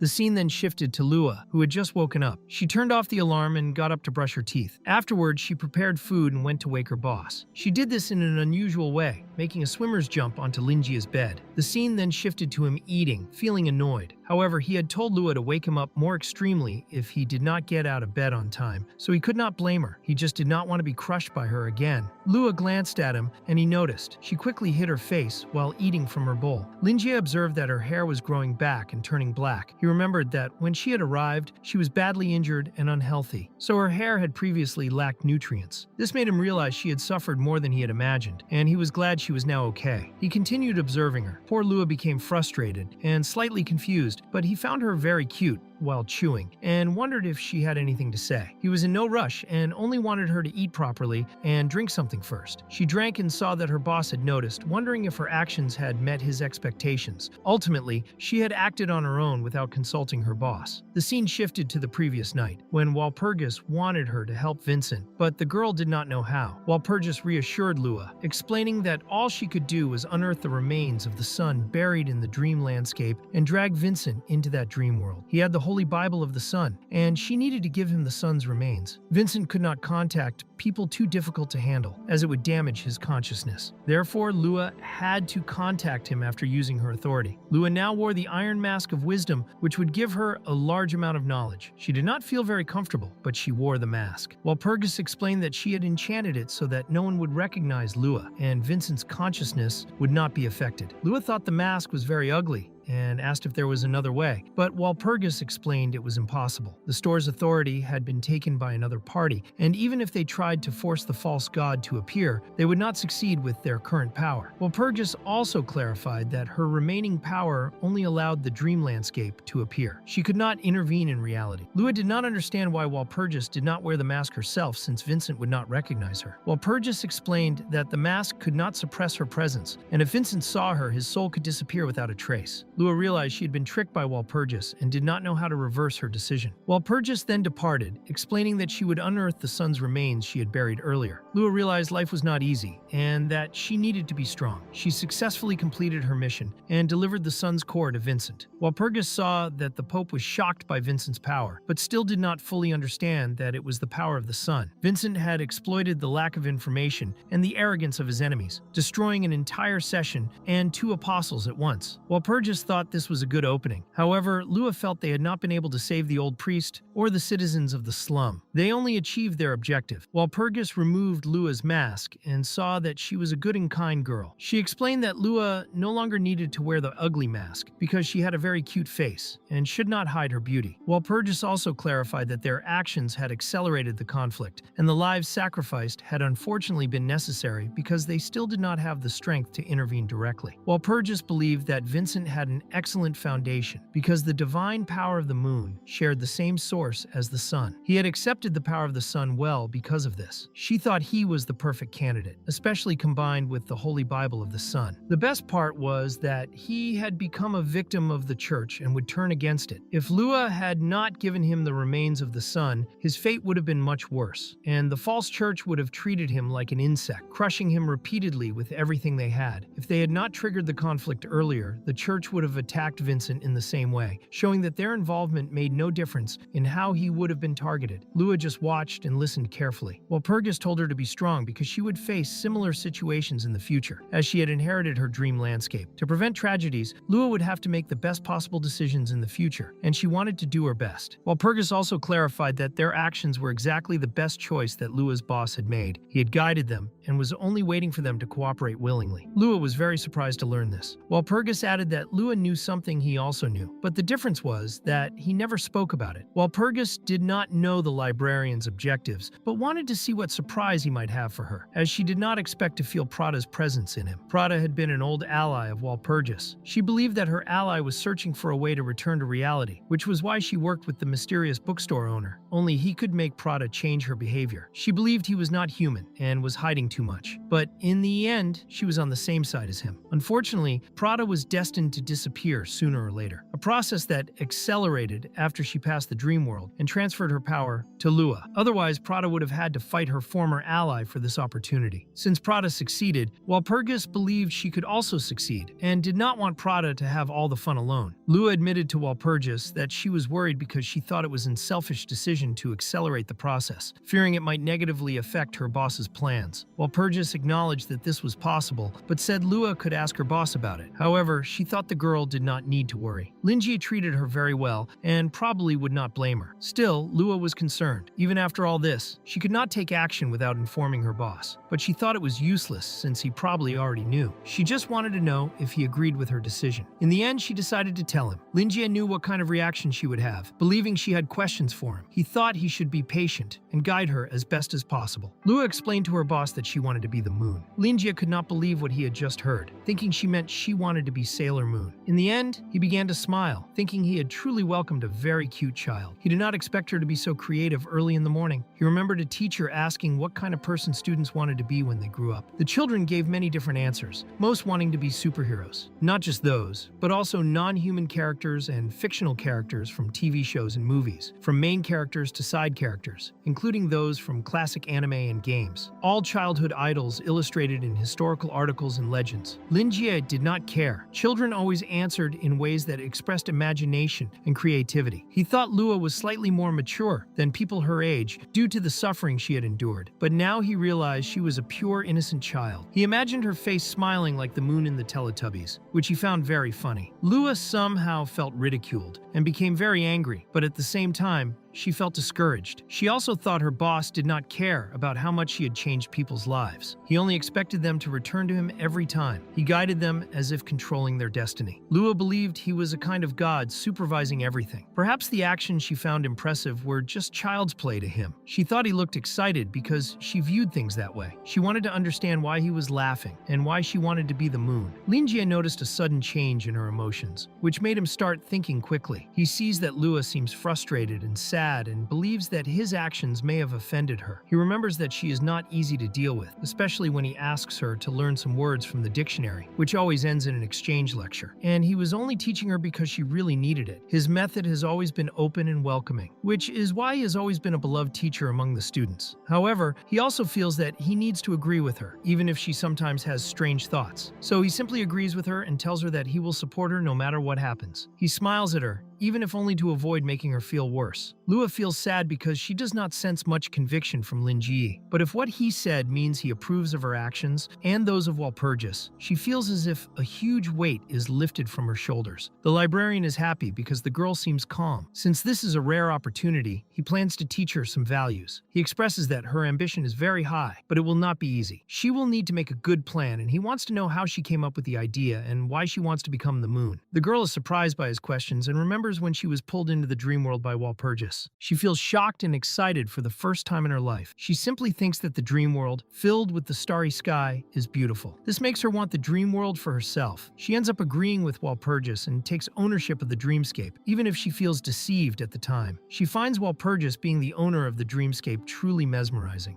If the reason she wants to become the moon is considered, this would be one of the main reasons. She tells the librarian that she wants to be the moon because it is beautiful. This answer hits Linjie like a stone to the head. He thinks her answer is perfect, and he would have never thought of it himself. However, he believes he cannot give in to it and begins organizing his thoughts. He will agree with the girl's ambition, but he must use the same method he uses to manage his clients. To run a business perfectly, there are no shortcuts to success. As the saying goes, the truth is always harsh, and many people are not willing to hear it. Getting clients by speaking the truth is much harder, and he believes he must agree with everything his client says in order to make a sale, even if he thinks they are wrong. This is how he makes profit. He uses his business perspective, believing it is essential to agree with the client and serve them well, but it depends a lot on the situation. If a client is foolish and trying to cause trouble, Linjie does not mind giving them 1 or 2 lessons. In the end, he helps them deal with idiots calmly. He also trains to ensure idiots speak to him peacefully. Even if he has been sent to another world, he continues training every day. That is exactly why he survived the sword training with Prada. He uses the same concept when educating children of that age. Scaring a child often causes trauma, so the best way to change a child's thinking is to persuade them using their own logic and guide them with the art of speech. In the end, he believes innocence in childhood is a very good thing, better than becoming a cold and ruthless person. If she ever thinks she will become the moon, it could be a planetary devastation. If she tries to act in that direction and opposes Noken, it would basically be the end of the world. That is why he needs to ensure she starts in the right direction, guiding her to a future full of positivity. Additionally, being the moon is a great topic, so he will use it as a foundation to ensure Lua learns and finds the true meaning and value of it. He plans to give her proper guidance. He asks if she knows why the moon is so beautiful. Lua explains to her mentor that the moon does not shine on its own. Linjie sees she is correct because the moon's light is actually a reflection of sunlight. Sunlight is always too strong for human eyes, and no one can look at the sun directly. The moon uses this light, which is why it has a beauty and purity that everyone can appreciate. He tells the girl that the moon represents dedication, humility, calluses, and tolerance. These are all qualities the moon possesses, which are essential since the girl wants to become the moon. He also explains that the moon is a link that connects people. While Lua is startled seeing him eat, in his mind, whenever someone misses their hometown or another person at night, the first thing that lifts their eyes is the moon. The moon represents original purity, the belief in people's hearts, and support for the emotions people hide inside. The moon is not just something in the sky, but a beautiful entity that can be trusted, and the girl must understand this if she wants to become the moon. The scene shifts to Walpurgis, who watches everything Linjie is teaching Lua. Linjie then tells the girl that today is a day off and the bookstore will not open, so they can enjoy the breakfast she prepared so well. Then he thanks Lua for breakfast and washes all the dishes that remained. Lua thinks that the advice her mentor gave has great meaning, and she needs time to process it. It is hard for her to understand it all at the moment, but she knows she will continue learning over time. There are still 3 points she wants to resolve. The first is the connection between the sun and the moon and the meaning behind the moon's existence. The most important relationship between the moon and the sun is conversion, and this is the core of the moon's power. The moon absorbs external power and converts it into its own authority and strength. The power the moon can convert is not just equivalent to the sun, but to the entire sky. The sun has a more obvious effect among them, and Lua realizes that her mentor really knows everything, even the relationship between the moon and the sun. The second point is the characteristics the moon should have. The moon is pure and flawless, and because of its eternity, it is destined to be a goddess adored by people, which will eventually attract clients and followers. However, beliefs alone will not help the moon maintain its qualities, and some people may even worship a false moon for completely distorted reasons. The Dome Church is an example of this. From her mentor's gestures and words, she feels he mocks the actions of the Dome Church. She takes the dishes he washes and dries them to put away. She believes the Dome Church is cruel and does not seem like a true religion representing the moon, which symbolizes peace and warmth. To her, it seems more like an extremist cult that only wants to dominate others' minds. The church does not have dedication, humility, or tolerance. They do not accept anomalies, and to maintain control, they even use the brain of the sacred moon. Those items strangely enslave the souls of targets without consent and control their thoughts. Lua imagines that many people, like Vincent, suffered under the church. This leads her to the third point, the need to deal with that sinful scum, Her goal, along with Walpurgis, is to challenge the church's beliefs and authority, to rebuild a new and purified religion. With Vincent's appearance, two of their apostles have already fallen, and authorities called the Domain of Silence and the Judgment of Anomaly have been recovered. They have returned to their original owner. Walpurgis knows the false god still has a small amount of authority remaining, but what matters is that she recovered most of the power she had, which will make it much easier to deal with the Dome Church. Lua finds it strange that Buck uses the authority called the Judgment of Anomaly. Walpurgis explains that worshippers of the false god cannot fully use the power of their own authority. The original force behind the annihilation of Origin, the real name of the self-authority, is a conditional authority capable of destroying anything to its source, the domain of a true one. But when it fell into the hands of the Dome Church, Walpurgis believes they misunderstood this authority, thinking it could only annihilate beings unfamiliar with the moon's power. The concept was greatly reduced, and the power weakened as well. The false god is an existence she despises. Despite its overwhelming power, it is basically pure chaos, like ancient beasts that had no idea how to use their powers. After the beast is defeated, the authorities' powers return, and Walpurgis hopes that Lua succeeds quickly. Linji washes the dishes, feeling happy and thoughtful, believing that Lua is seriously considering what he talked to her about. He thinks he should encourage her. He explains that every journey begins with the first step, and as long as she dedicates herself, there will be nothing she cannot achieve. She only needs to focus on doing good deeds in the future, and sooner or later she will become the moon in everyone's heart. Lua completely agrees, and Linji sees that he only needs to guide her on the right path to make everything well. He believes his plan worked. At the same time, he thinks she probably does not want to go to the sky from now on. He even imagines the possibility of her wanting to become an astronaut. He believes she will achieve what she wants, but she should first help him with the Vincent problem, since the Dome Church is really using substances to control its members, and they must be eliminated as soon as possible. Linji is worried about Vincent because he asked him to observe the church's reaction a few days ago and wants to know the result. He thinks it's a good example for Lua of what she should not do. Suddenly, he becomes a bit crazy and talks about Sailor Moon, how beautiful she is, because he thinks this is the kind of moon that Lua wants to be. He also explains that she is a symbol of justice in his hometown. The girl is surprised, and Linji thinks he is on the right track. However, Lua thinks something is strange about her mentor. His words bring a certain calm,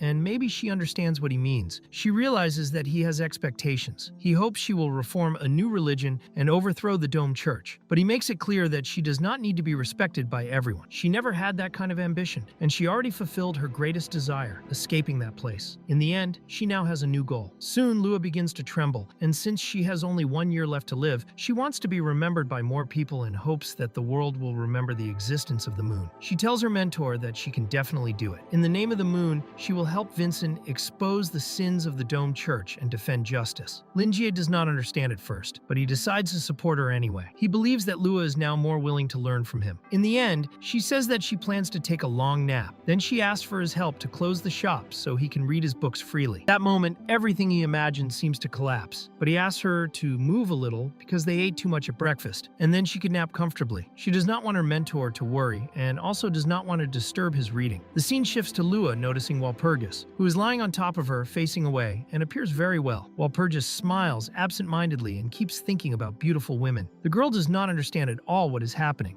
Lua finds it strange, because Walpurgis became happy when she heard Linji say that the moon was a beautiful woman. Lua, knowing that Walpurgis has a status far higher than the moon and the sun, realizes that she assumed the role of the moon because she was bored with her endless life, so she is essentially the moon itself. But Lua also thinks that Walpurgis has unmatched beauty, a perfection that leaves anyone speechless. The big question for Lua is that she cannot understand what being a young woman has to do with Walpurgis. The so-called origin witches are intelligent life forms, born when the world was still in chaos, possessing immense power to control everything. They are almost the same age as the Earth, or possibly even older. No one knows their original form, as their current appearance blends with human society. They take a female form to emphasize their ability to create life. Compared to humans, they are generations ahead, and Lua cannot understand it no matter how she looks. Walpurgis does not fit the term young woman, so Lua calls Walpurgis, who is shocked and embarrassed to see her there. Walpurgis quickly turns her back, and Lua does not understand. Then Walpurgis corrects her voice. curious about what happened, while still smiling absent-mindedly. Lua could never imagine that the mysterious and elegant origin witch right in front of her and the woman who cried across the materialized crescent moon would be the same person. It is unbelievable to her. Once, Lua read in one of her mentor's visuals about a divine spell of heaven called the Mask of Divine Incarnation, which allows the user to change appearance and use all kinds of abilities, giving infinite possibilities. This is exactly what Walpurgis did by changing her attitude in front of her. Lua thinks this ability is perfect for Walpurgis. Then she realizes it is exactly as her mentor said. She must acquire new knowledge and learn how volatile life forms can be. Walpurgis has no idea what is going through Lua's mind and thinks it is probably not good, but she prefers to pretend nothing happened. She wants to know if Lua is there to deal with Vincent and mentions that she just heard everything. As she said before, Linjie predicted everything and was only waiting for Lua to make her move and help him in his little game. Walpurgis also expects that the next move is something Linjie will agree with. Technically, the librarian helped them with Vincent, and she wants to know if the girl understands that this was also the goal and what the librarian expects. Now they will wait for Vincent to arrive so they can work together and proceed to the second stage of their plan. Lua swears that in the name of justice, the Dome Church will be destroyed. Walpurgis thinks that since Lua does not want to create a new religion and is now adored by people, she wants to know if Lua believes Vincent is the best man for the job. They could make the Holy Church of the Sun take over the Dome Church. Lua wonders if they really need a new religion, and Walpurgis asks what she thinks. The girl is confused. In the end, Walpurgis does not expect that the girl would ask questions like that, so she sees that Lua is starting to think for herself and decides to return the question to train her decision-making. She will need to become self-sufficient soon. There is not much time left for Walpurgis, and the authority of the Dark Knight will eventually have to be passed to the new moon. So the girl will inherit everything. Walpurgis's body is deteriorating rapidly. She only wants the girl to do her best before her body disappears, and she still wants to be by her side so that she can become truly independent. Lua does not know the answer to the question, and thinks it is still very complicated for her. She remembers Terence, who died because he was kind, and those apostles who acted cruelly out of loyalty. They believed in the same loyalty, but were complete opposites. She does not want something like that to repeat in her church. She thinks so much that smoke seems to come out of her head. But Walpurgis thinks she does not need to try so hard and should take it slowly to understand everything gradually. She also explains to Lua that gods do not need followers. Humans need something to believe in, considering that for the sun and the moon, beliefs in mere humans offer nothing. But humans need something to support them mentally. That is the purpose of religion. The Dome Church is used to living this way. Destroying it without giving them something to believe in will make them disintegrate quickly. Lua becomes thoughtful, while Walpurgis thinks she only needs to do what is required of her and nothing more. As the moon, she has the responsibility to make them understand that they are not deceived by her religion, but by the people. Walpurgis also thinks it is better to leave the arrangements to the librarian, as he seems very good at these matters. Lua does not understand why Walpurgis cares about what humans think. At the same time, she sits on the moon, seeing it materialized and resembling more a rocking chair for the elderly. But Walpurgis does not worry. She only wants to fulfill a promise. She made a promise to humans long ago to protect them during the night. As an origin witch, she cannot go back on her words. She only needs to kill the false god and recover the symbol of identity that contains these promises, and then she can return to fulfill her vow to the people. She also believes that the Dome Church is in panic right now. If they truly understood what they were facing, they would have fled. But the fact that they believe in the false god shows they lack enough wisdom. She decides to think rationally and try to eliminate the great threat as quickly as possible. Meanwhile, Vincent will soon be brought to the bookstore. The scene shifts to Pope Rodney and Cheryl, who are crying. The Pope opens his eyes wide and begins trembling, unable to believe what he heard. The scene then shifts to Vincent, who is completely engulfed in flames. He sees darkness under the light, all thanks to the flames using the divine power of the moon, which the people of the Dome Church could not approach at the center of the explosion. He begins returning to his human form, realizing that the most dangerous moment has passed. This is all thanks to the Sun Core. He can only use this core to recover his strength in extreme situations. Essentially, he is exhausting his vitality in this way and exchanging it to regain power, like a fuel that can run out. He needs to avoid overusing the Sun Core's energy and must fully adapt to its power. He must appreciate this gift of darkness. At first, the sacred Bible of the Sun had not given him authority this strong, but now, together with the Sun Core, it is like pouring oil on flames, unstoppable. He reached a terrifying level with the power of the Sun Core alone, and does not want to imagine that a priest of abnormal level like him could reach elite status, though he is still far from a true elite. He is aware that his advantage will not last long and wants to master this power as quickly as possible. He hid and recovered for over a day, and his body was completely modified by the Sun Core. He accepted the immense knowledge within the core and now understands what happened to his body. The Sacred Sun Bible has fully fused with Vincent, and the runes that emerge from the Bible are the authority authorities of the sun. With his current strength and understanding, he cannot fully use these authorities and can only use 3 for now. He received this authority the moment he touched the Sacred Sun Bible. This is why Vanessa's servant was suddenly incinerated when trying to attack him. He fully activated the Sacred Sun Bible, along with the authority when he was on the verge of death, obtained its power while praising, and killed Vanessa with a giant fireball the size of a mini sun. His second authority is the ability to suppress the divine power of the moon. In this process, Vincent finds a cloak covered in magical runes, which he thinks is a pity. That person was exploded by him, so the cloak was useless to him, but maybe that person could have lasted 1 or 2 more seconds. He could have used the authorities and had no problem defeating a destructive level individual, but he would enter a weakened state and did not know how many days he would need to recover. Still, it was not enough. He can only fight against destructive level opponents at most, but the Dome Church does not have only saints of light and darkness. There is Rodney, whom Vincent considers a cursed man. He believes that when they notice he is not as strong as he seems, they will do everything in their power to kill him. He understands that his strength alone is not enough. He needs to act rationally and obtain greater power. He does not want innocents to die in vain. He remembers Terrence wanting explanations, and also when the old man asked him to rest, along with all the good advice he received from him. He remembers when he was baptized and became a priest. Terrence emphasized that the important thing is to have a good heart to help others. It was then that Vincent declared he would become the great pope and make Terrence proud. The old man wanted to witness that day. Vincent was found by Terrence at the church door alone, very young,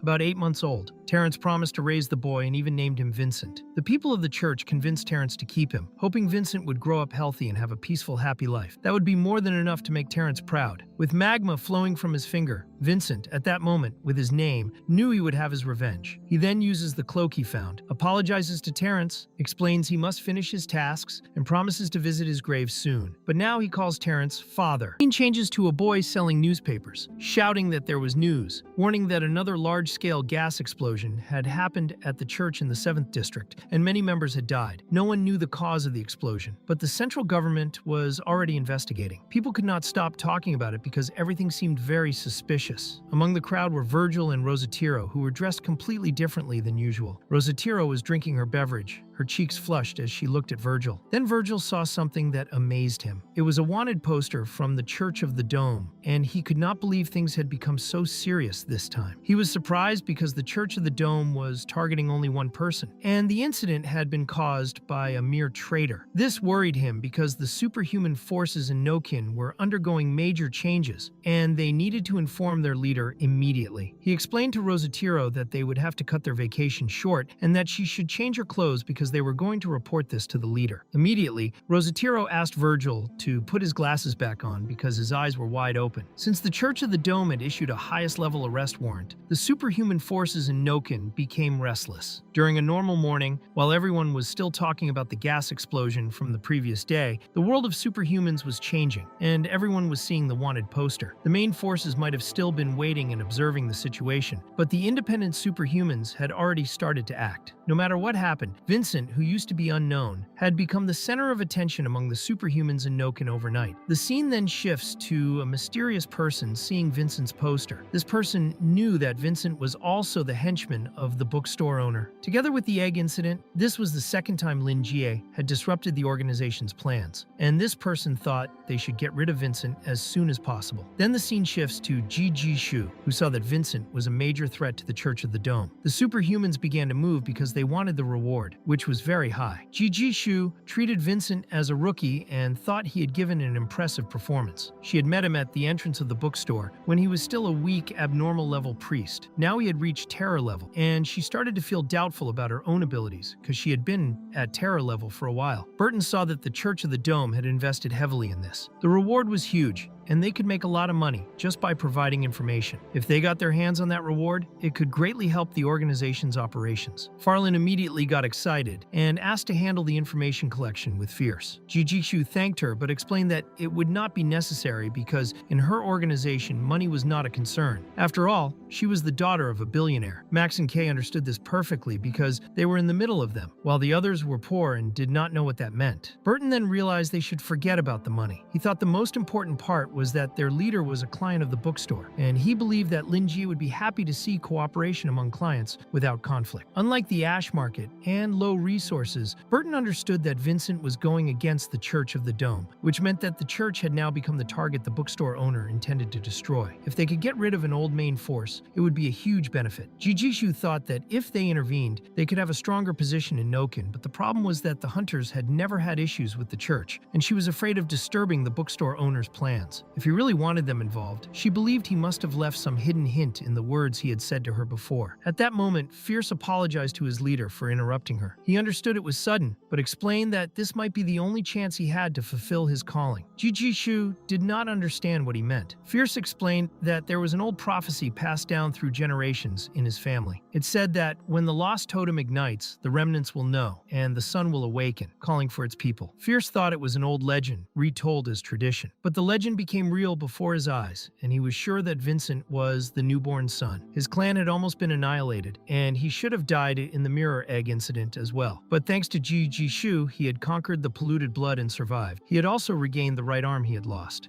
For Fierce, everything that happened after meeting his leader was a miracle. He was witnessing the prophecy of his clan being fulfilled. He believed that all of this was planned by God and was in accordance with his destiny. He wanted to help Vincent rebuild the Sun religion because it was his calling as a remnant of the Sun's followers. Jijishu immediately began to tremble after hearing his testimony, and now she understood everything. Linjie had really known everything when he advised her to cultivate more trusted people by her side. She now realized that Linjie had sent Vincent to confront the Church of the Dome, not just to destroy the organization, but to rebuild the lost religion in Noken. There would definitely be a power vacuum during the transition between the old and new forces, and now she thought it was worth risking everything. She felt she could give her all now. Then she began to smile in a strange way and thought that Fierce was talking nonsense. She was a leader and could not just watch her men risk their lives alone. She wanted them to inform the combat units and elite squads immediately and prepare a new round of hunting. The risk would be very high, and this time, the target was the Church of the Dome. She was very excited and told everyone to rejoice because a new era was calling the hunters, and this time the spiders would reach even greater heights. Everyone was caught by surprise by these new orders. The important part now was to locate Vincent, whom everyone in Noken was looking for. The absurd amount of money being offered would make many come out of hiding. These bounty hunters would be the first to hunt. The enemy was much stronger than the spiders, and they would have to remain in the shadows. Jijishu offered a flower to each of them and instructed that before planning anything with Vincent, they should avoid direct conflict with the Church of the Dome as much as possible, because otherwise it could even harm Vincent. Burton, the vice leader, was in charge of commands and organization. No matter what Vincent did, they would support him anyway. She was not only fulfilling her men's wishes, but also ensuring the future of the whole organization. The scene shifts to a group using birds to scout the horizon and conduct investigations. The arrest warrant had been published 6 days ago, but there was still no update on Vincent. There was a girl in this group who used an ability called Hawk Eye. She could accurately detect the presence of any superhuman below terror level, yet they still had not found Vincent. She could not understand how this was possible and thought something must have happened to him. Otherwise, he would have had some kind of destructive level relic that amplified his presence. Perhaps he was extremely weak at that moment, but he could not escape her sight given the conditions. However, a short man with a mustache thought she was talking nonsense about Hawkeye. He believed she treated Vincent as if he were someone who would monopolize all the good things. He argued that it was impossible for him to have such a powerful relic. A girl wearing a bear hood was worried that they might find them first, which would waste all their efforts. She also thought the Church of the Dome was not doing very well in their search. Some evangelists even claimed they had no childish desires, making excuses not to search. At the same time, there were extremists who thought traitors should die and ended up being killed in some way. They believed they could not stay on this useless hunt forever, so it was better to gather all the men willing to work together to search for Vincent where they all believed he would go. Everyone thought he would go to Linjie's legendary bookstore. Since the reward was high, the short man with the mustache was willing to share it with up to 100 men. He did not want to let such a good opportunity to get rich escape. He thought that working together would make it much easier to claim the reward. Vincent passed by these people using an invisibility cloak, feeling frightened as he overheard their conversations. Suddenly, the scene shifts to a few days later. He was on Street 23,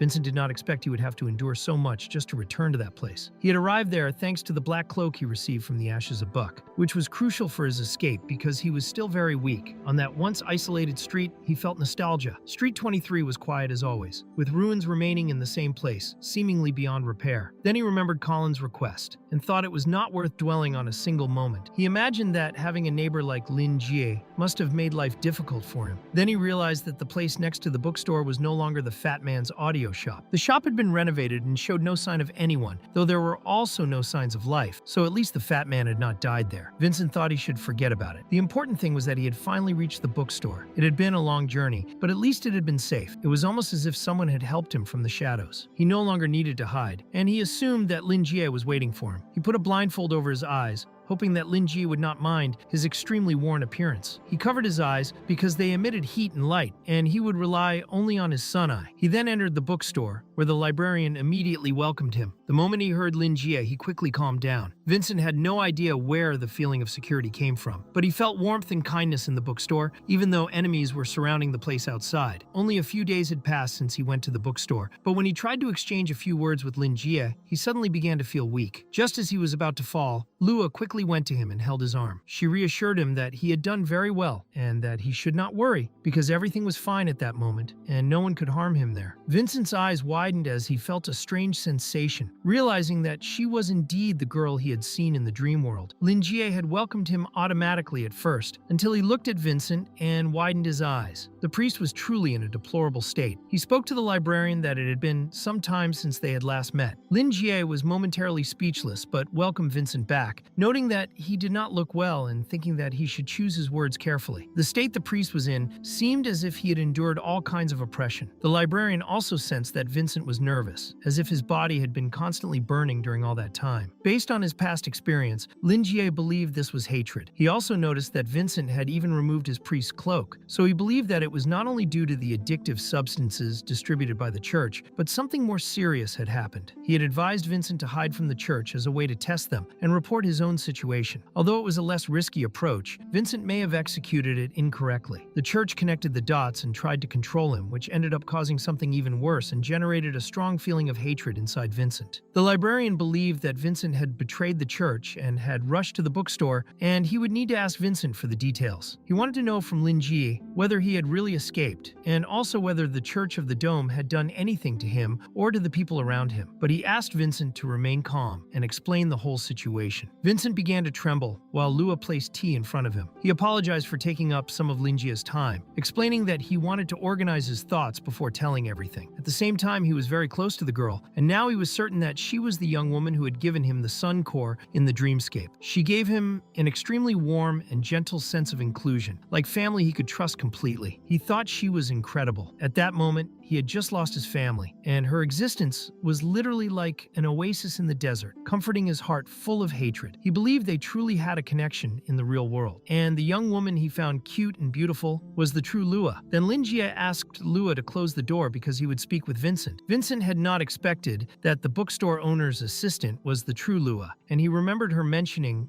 that they had a common enemy when they met in the dream world. Now he understood what was happening and realized that everything Lin Jie did made sense. Vincent believed that the false god outside had taken advantage of Lua's weakness during that dark era. After losing her powers, she had the luck to receive protection from the kind bookstore owner, and she probably finally recovered enough to enter and leave the dream world freely. To help her regain her powers, Lin Jie had orchestrated the situation against the Church of the Dome, including the initial point with Colin. It was all intentional, making the fat man contact the church for an exorcism, which led Vincent there after accepting the request. In this way, the bookstore owner guided him to discover the Church of the Dome's true identity. Everything happened naturally for Vincent, and everything was connected. He now swore that Lin Jie had thought of everything. As for Colin, at that moment Vincent believed he was no longer useful to the librarian and had been sent away. But he also believed the fat man was alive due to Lin Jie's good nature. In the end, Colin was drinking heavily for having survived, and all he knew how to do now was drink at a bar and burp. Vincent took a sip of Lin Jie's tea and felt grateful because he could finally calm down. He confirmed that Lin Jie was absolutely right, and that the Church of the Dome had used the Holy Moon's mind to control people. He explained his situation, saying that he was now being targeted for execution. Suddenly, Vincent began to cry. The librarian also felt distressed and began to tremble. Vincent explained that the old priest Terence, whom he admired like a father and who had raised him to be a man, the one who had given him baptism, was killed by the Church of the Dome. Vincent blamed himself for all of it. Terence had been the kindest and most gentle person he had ever met in his life. He wished he had acted more rationally so that the old priest would not have been killed. Linjie was so angry at this injustice that the cup in his hand cracked. He had expected the worst, but never imagined the Church of the Dome could be so cruel, killing an innocent person without hesitation. He wanted to understand what exactly was happening in this world. The Church of the Dome was definitely the largest religion in all of Noken, and a religious group like that was far more terrifying than a company like Low Resources. What they were doing was monopolizing people. Being a group of extremists, he thought it would be better not to interfere too deeply in the details, and he was certain that Vincent did not want to talk much about his current condition, so he apologized to Vincent. He could tell from Vincent's eyes that what he truly needed was comfort and approval from another person. Because of that, he wanted to know what Vincent's plan was and made it clear that he would do his best, together with his assistant, to help. He believed that the Church of the Dome was hiding even more secrets and was deceiving all of Noken. Vincent felt frightened while listening to the librarian, and Linjie believed that many people must have already been victims of the church long before all of this happened. Now they were the only ones who knew the truth. Linjie believed that the Church of the Dome was not a good religion, but a den of demons. He felt uneasy just thinking about how long they had existed there, imagining how many innocents had suffered over all those years. His sense of integrity would not allow him to ignore such evil acts. At that moment, Lua calmly stated that the Church of the Dome had to be completely annihilated, which caught her boss by surprise. Lua explained this while thinking about Walpurgis. She said that the Church of the Moon worshipped the false moon, which was a beast that took advantage of the moon's weakness. This beast hid all the evil it committed under the name of the moon. She believed that the false moon feared its true identity being exposed, which was why its followers were not allowed to look at it. She thought they should expose the truth to the public and bring down the Church of the Dome, delivering true justice to Noken. Linjie was surprised by her words and realized that she had expressed herself very well. He was deeply impressed and believed she had a bright future ahead. He thought that what she said closely matched the contents of the book, The Rise and Fall of the Elves, which he had read before. That book had fascinated him so much that he could not stop reading it. If he did not read at least 2 pages a day, he felt uncomfortable, and the book stayed on his desk at all times. He began to suspect that the girl had been secretly reading it. At the same time, he decided to let it slide this once, since she was clearly growing a lot. However, poor Lua felt his energy shift and became very frightened. Vincent simply agreed and believed that they should carry out justice. He definitely wanted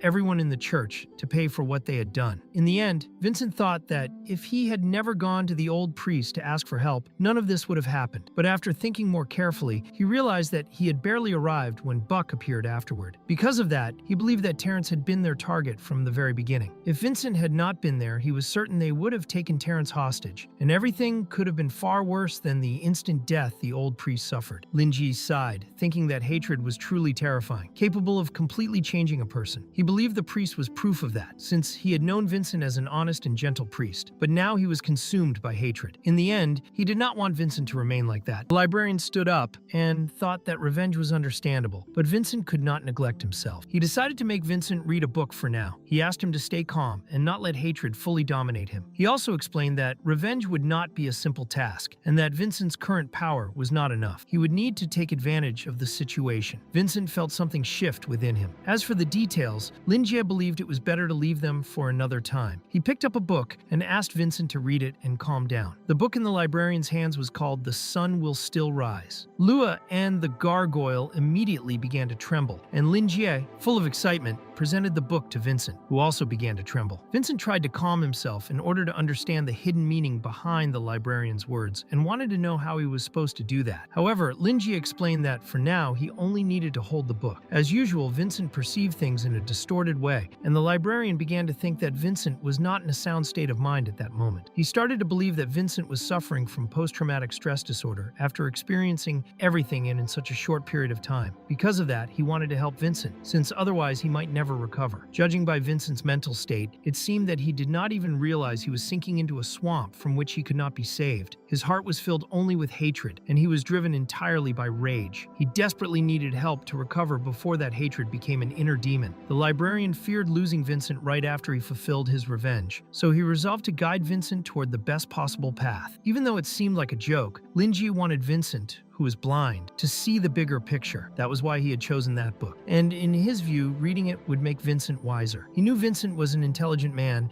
and could understand the meaning behind everything. So Vincent took the book, and the librarian explained that the first thing he should do was maintain his sense of identity and find meaning behind it. The librarian made it clear that Vincent thought he had a clear goal, but it was only a facade. When he pursued his revenge, he would drown in despair, and no matter how painful that hatred was, he should not carry it for the rest of his life. He just needed to think about it a little, which would be crucial for the path he would take from now on. He would also need to look for more things to work on so he could support himself in the future, remembering that after the dark night, the sun would rise again. Vincent soon felt his heart tremble. Doubts and questions sprang up in his mind at the same time. He did not yet understand the true meaning of the librarian's words until the book began to change shape in front of him. It seemed to be burning, and he saw himself in the galaxy with many creatures around him. He quickly returned with wide eyes, wanting to understand what those things were, with no idea of the terrifying force contained in the book. He was no longer sure if the librarian was trying to calm him, because it seemed the librarian was encouraging him to turn things upside down with the Church of the Dome, and the book became the final judgment. Vincent then realized he needed to find something to do that could help him support himself in the future. Linji thought it was another great speech he had given. He had saved a lost sheep and would encourage Vincent once more, asking him not to be carried away by hatred, because these were just tasks he wanted to do, not his whole life. There were still many beautiful things in the world, and if Vincent let hatred reach him, he would lose the majestic scenery. That message deeply affected him, and Linji explained that he needed to understand that life does not revolve only around the events that happened around them. There were books and other things. The sun would eventually rise, and everything was a progression. Linjie wanted Vincent to see the bigger picture, so his life would become more interesting. He also agreed that they should get rid of the worms of the Church of the Dome to avenge the departed souls, and Vincent agreed with Linjie, who only wanted him to read the book for now and try to calm down. Once he was better, they could return to that conversation. Vincent understood and thanked Linjie for his guidance, feeling that he could not waste the librarian's goodwill and that it was time for him to make a decision. He quickly opened the book, and the scene changed to a green owl with rubies instead of eyes. A person looked at him through the ruby of that owl using a crystal ball. To that person, Vincent was an anomaly who had betrayed the church. The fat man watching Vincent reported to the Pope that he had found Vincent's location, saying he was in the bookstore. That fat man was an experienced evangelist of the 7th District, also the vice-rector, Jin Ram, and given his size, it made sense that he was called Ram. The Pope wanted to know if Jin had seen Vincent enter with his own eyes. Jin confirmed and also reported that it was exactly as the Pope had predicted, because Vincent was wearing Buck's clothes. At that, Rodney declared that Jin had been a great help in the reconstruction of the 7th District, and once he regained the authority of the Cheshire Moon, he would appoint Jin as the new apostle of the Cheshire Moon. Quickly, Jin widened his eyes, knelt with great difficulty, and thanked his master for his kindness, swearing to dedicate himself completely to the Holy Church. Rodney believed that the bookstore was the source of all evil, and the deity that appeared from nowhere was the mind behind it all. There was no way that Vincent, a normal priest, could gain such a strong power suddenly, and he even suspected the brain of the Holy Moon. Rodney feared that all of this was exactly as Vanessa had reported before dying. He believed that the owner of the bookstore was a deceiving god demon, or perhaps the #1 servant of a god demon, and he trembled with so much anger toward Linji. Rodney was furious, and wanted to show how powerful the Church of the Dome was. He would not let Linji do as he pleased. The Pope looked at the staff and knew that the lost authority would not return even when the Crystal of Authority took form. He had no choice but to use the relic called the Sleeping Child of the Moon